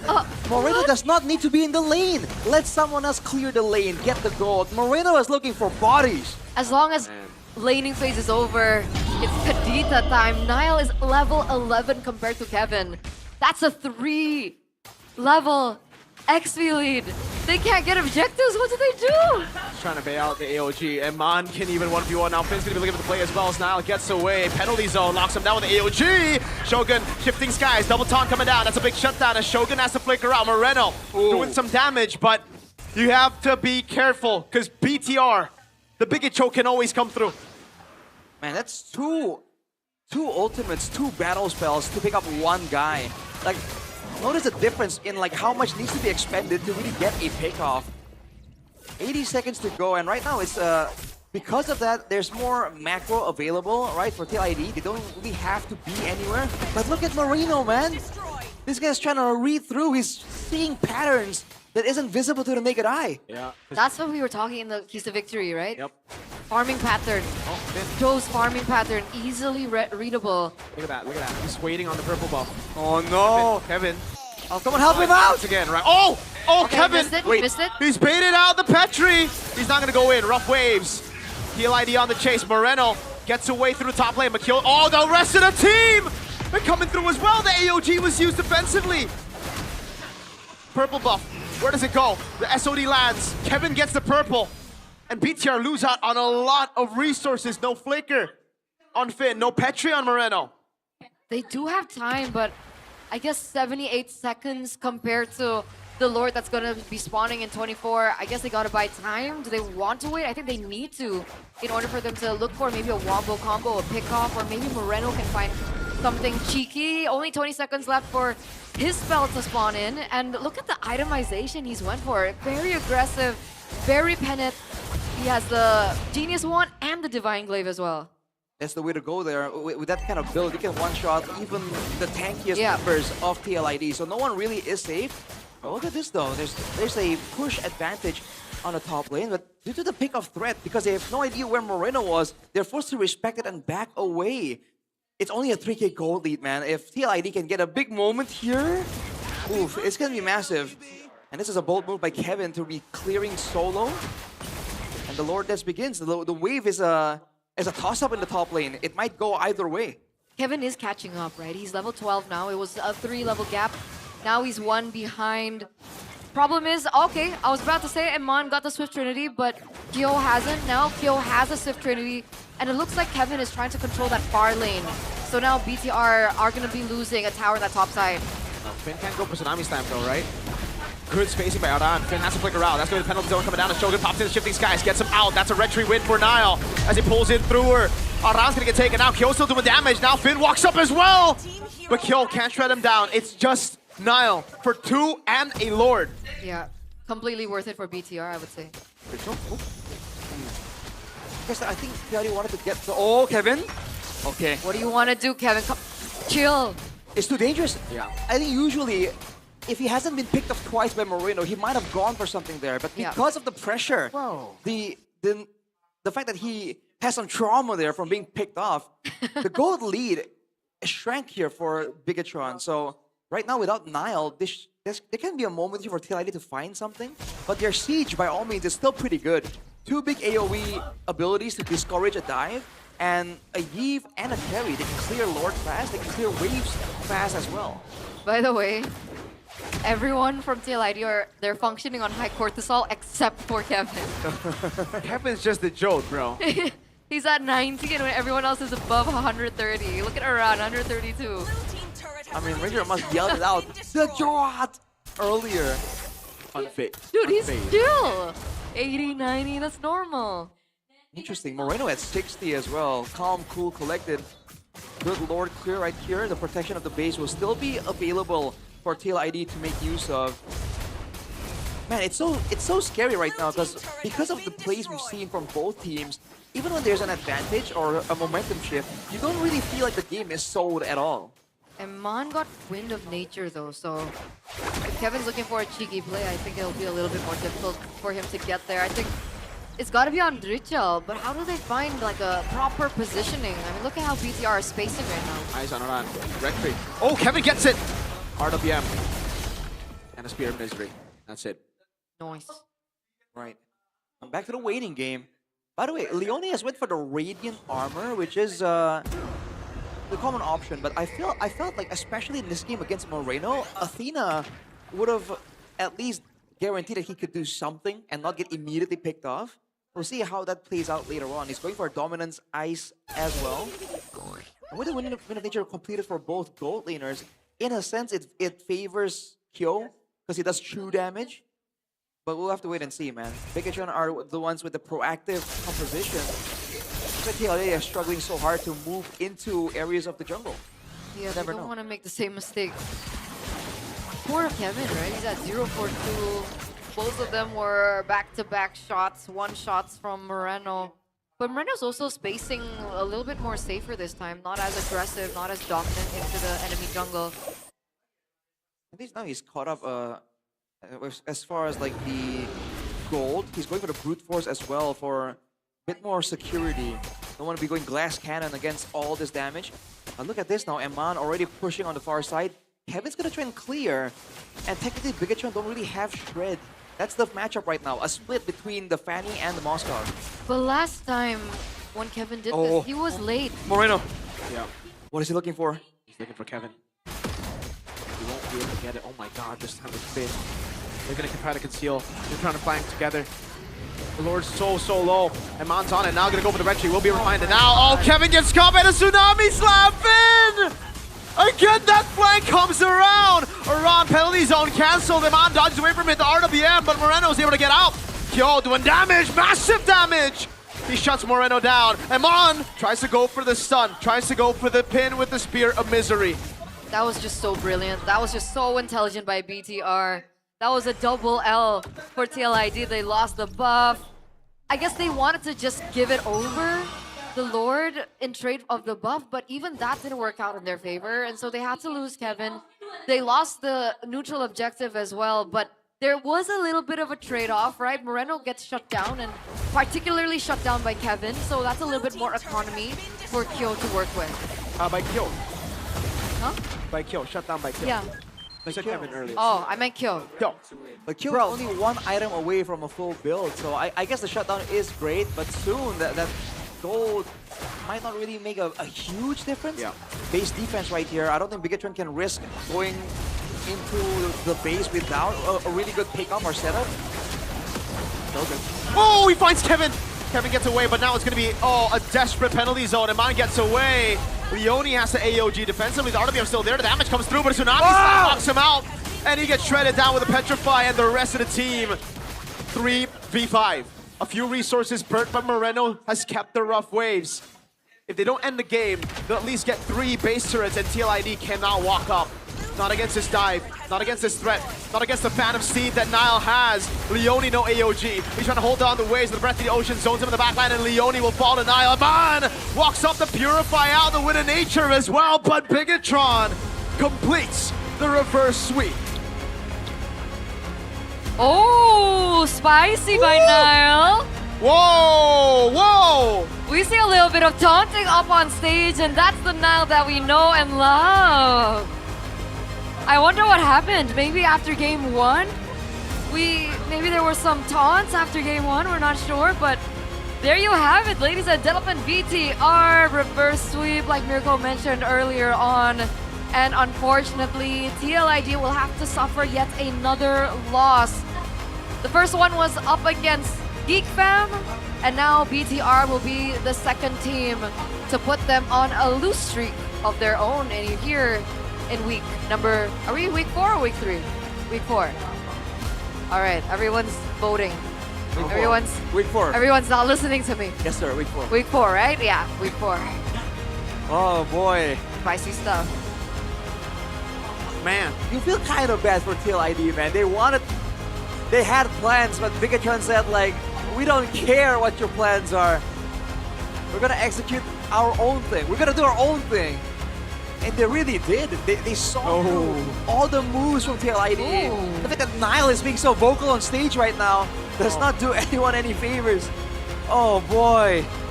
Dude, Nile doesn't do that unprovoked though. No, exactly. So I'm wondering what happened. TLID. I think something happened after game 1. I agree. But man, I bet it's Trichel. Oh, maybe. Maybe. Oh, that would be interesting indeed. Oh boy. That was such a good execution to the end though. Despite some moments, it's just read through, man. We'll see. Let's see what BTR have to say about that victory. Let's throw it over to Pude up on stage. Dan Bigatron, mereka membalikan keadaan. Reverse sweep dilakukan dan kemenangan hari ini. Bigatron were able to get a win. Reverse Tadi sweep. pengen langsung tuh yang di ujung sana. I gotta ask the question Ada apa? over to Nile. You know, hype what was that, saat itu Nile? hari ini, Nile? You were very animated after the win. Emang udah aku incar dari preseason sih dia, Bude. Oh, I was already Loh, looking for them, udah dari lama even the banget preseason. dong. Iya. This team. Kenapa mengincar langsung? Why? Why were you looking for Soalnya them? kebanyakan kicau mania dia. Oh, TLID speak too much. They're too loud. They're too noisy. And apparently, like that's a meme. It's the scuba meme, but it's the Indo version. King Maharaja Kevin doang. Yang lain teman aku. Oh, he only has a problem with Kevin. Everybody else is his friend. Apa? Kicau apa nih? So what's the problem with Kevin? Yang dia bilang ST 8 itu lah kita lah. Bigatron lah. Oh, Panas because aja, he panas, put panas. Bigatron at number 8. So Tapi I'm sempat pissed pinter off. tadi tuh game pertama galak banget loh King Maharaja. King Maharaja Kevin had a lot to say in game 1. Arannya sih, Aran. No, I don't think so. I think it was Tapi Aran. ya, Leomornya Game jago 1. juga lah dia. But he's alright. His Leomor's pretty good. Tapi kalau membahas tadi kemenangan 2-1 Winning 2-1 melawan tim Liquid ID. against Liquid Gimana sih ID. untuk NL sendiri? How does it feel, Nile? Nggak tahu sih Bude, soalnya digendong mereka nih. Apalagi Moreno I don't memang know. lagi on fire banget lah mereka lah. I got carried. I got carried by my team, man. Especially Ngebahas Moreno, hal he's itu on juga fire. kayaknya kita ngelihat kalian bener-bener mengeluarkan hal yang menarik. Nanel juga You harus brought out a lot of Fanny very dari cool, Kevin. interesting picks. Gimana Fanny-nya You dia? beat the Fanny of Kevin? Uh-oh. How's the Fanny? Niles. Oh. How's his Fanny, Nile? Nggak tahu sih. Suruh main Fredrin aja kayaknya. Oh, daripada main I don't Fanny. know. Tell him to play Fredrin more. Yang keras, yang tebel-tebel ya. Tapi begitu kerasnya juga Play the tanky game picks. ini Oh. melihat Oh. game 1. Begitu dalam, kalian dihantam habis. Nanael, apa yang Game kamu 1, you pikirkan guys pada were saat stopped. Bigetron? So what were you Di thinking game pertama. when you lost game 1? Keoknya cepet When you were banget, dominated Nanael. in game 1? Ben Freya bilang Ben ke Freya. Erpang. I told Soalnya Erpang emang Ben Freyanya Freya. ngeselin banget Because the waktu itu. Freya was annoying. Aran was Jadi so udah annoying. satu masalah kelar? Ya udah kelar. Kelar. So that's Jadi it? memang That's the only permasalahan issue? cuma Yep. Freyanya. Iya benar-benar It was just the Arannya Freya. doang. Yeah, just Aran. Aran was the problem in Aran game 1. mengacak-ngacak. Jadi kalau Aran langsung tanya ke Shogun dong. Emang gitu Shogun? Aran ngacak-ngacak game kalian? Did Aran cook you guys, Shogun? Yeah. Ya dia He udah did. ngerti power hero-nya lah. He understands the power of Freya. He's very good at Freya. Cocok sama timnya. Itu So kan and game he fits 1. with the team. He Kalau adapts to the game team really kedua well. dan game ketiga, gimana Shogun What about game in langsung 2 and bisa 3, Shogun? menjawab Aran, seorang Aran? Because you were able to respond to Aran. Sebenarnya nggak ngejawab juga, soalnya pakai hero Sora I didn't doang, really jadi answer nggak lakuin apa Aran's yang bisa aggression. Sora I lakuin just aja, gitu. did what I need Kamu to do ngapain on tadi Sora. di That's game it. itu? Ya, ngapain? Ngapa-ngapain nih gitu. Nah, I didn't do too Itu much. I was aja. just playing the Sora. Tapi menang lawan dari tim Liquid ID, mereka kan baru kalah sekali juga.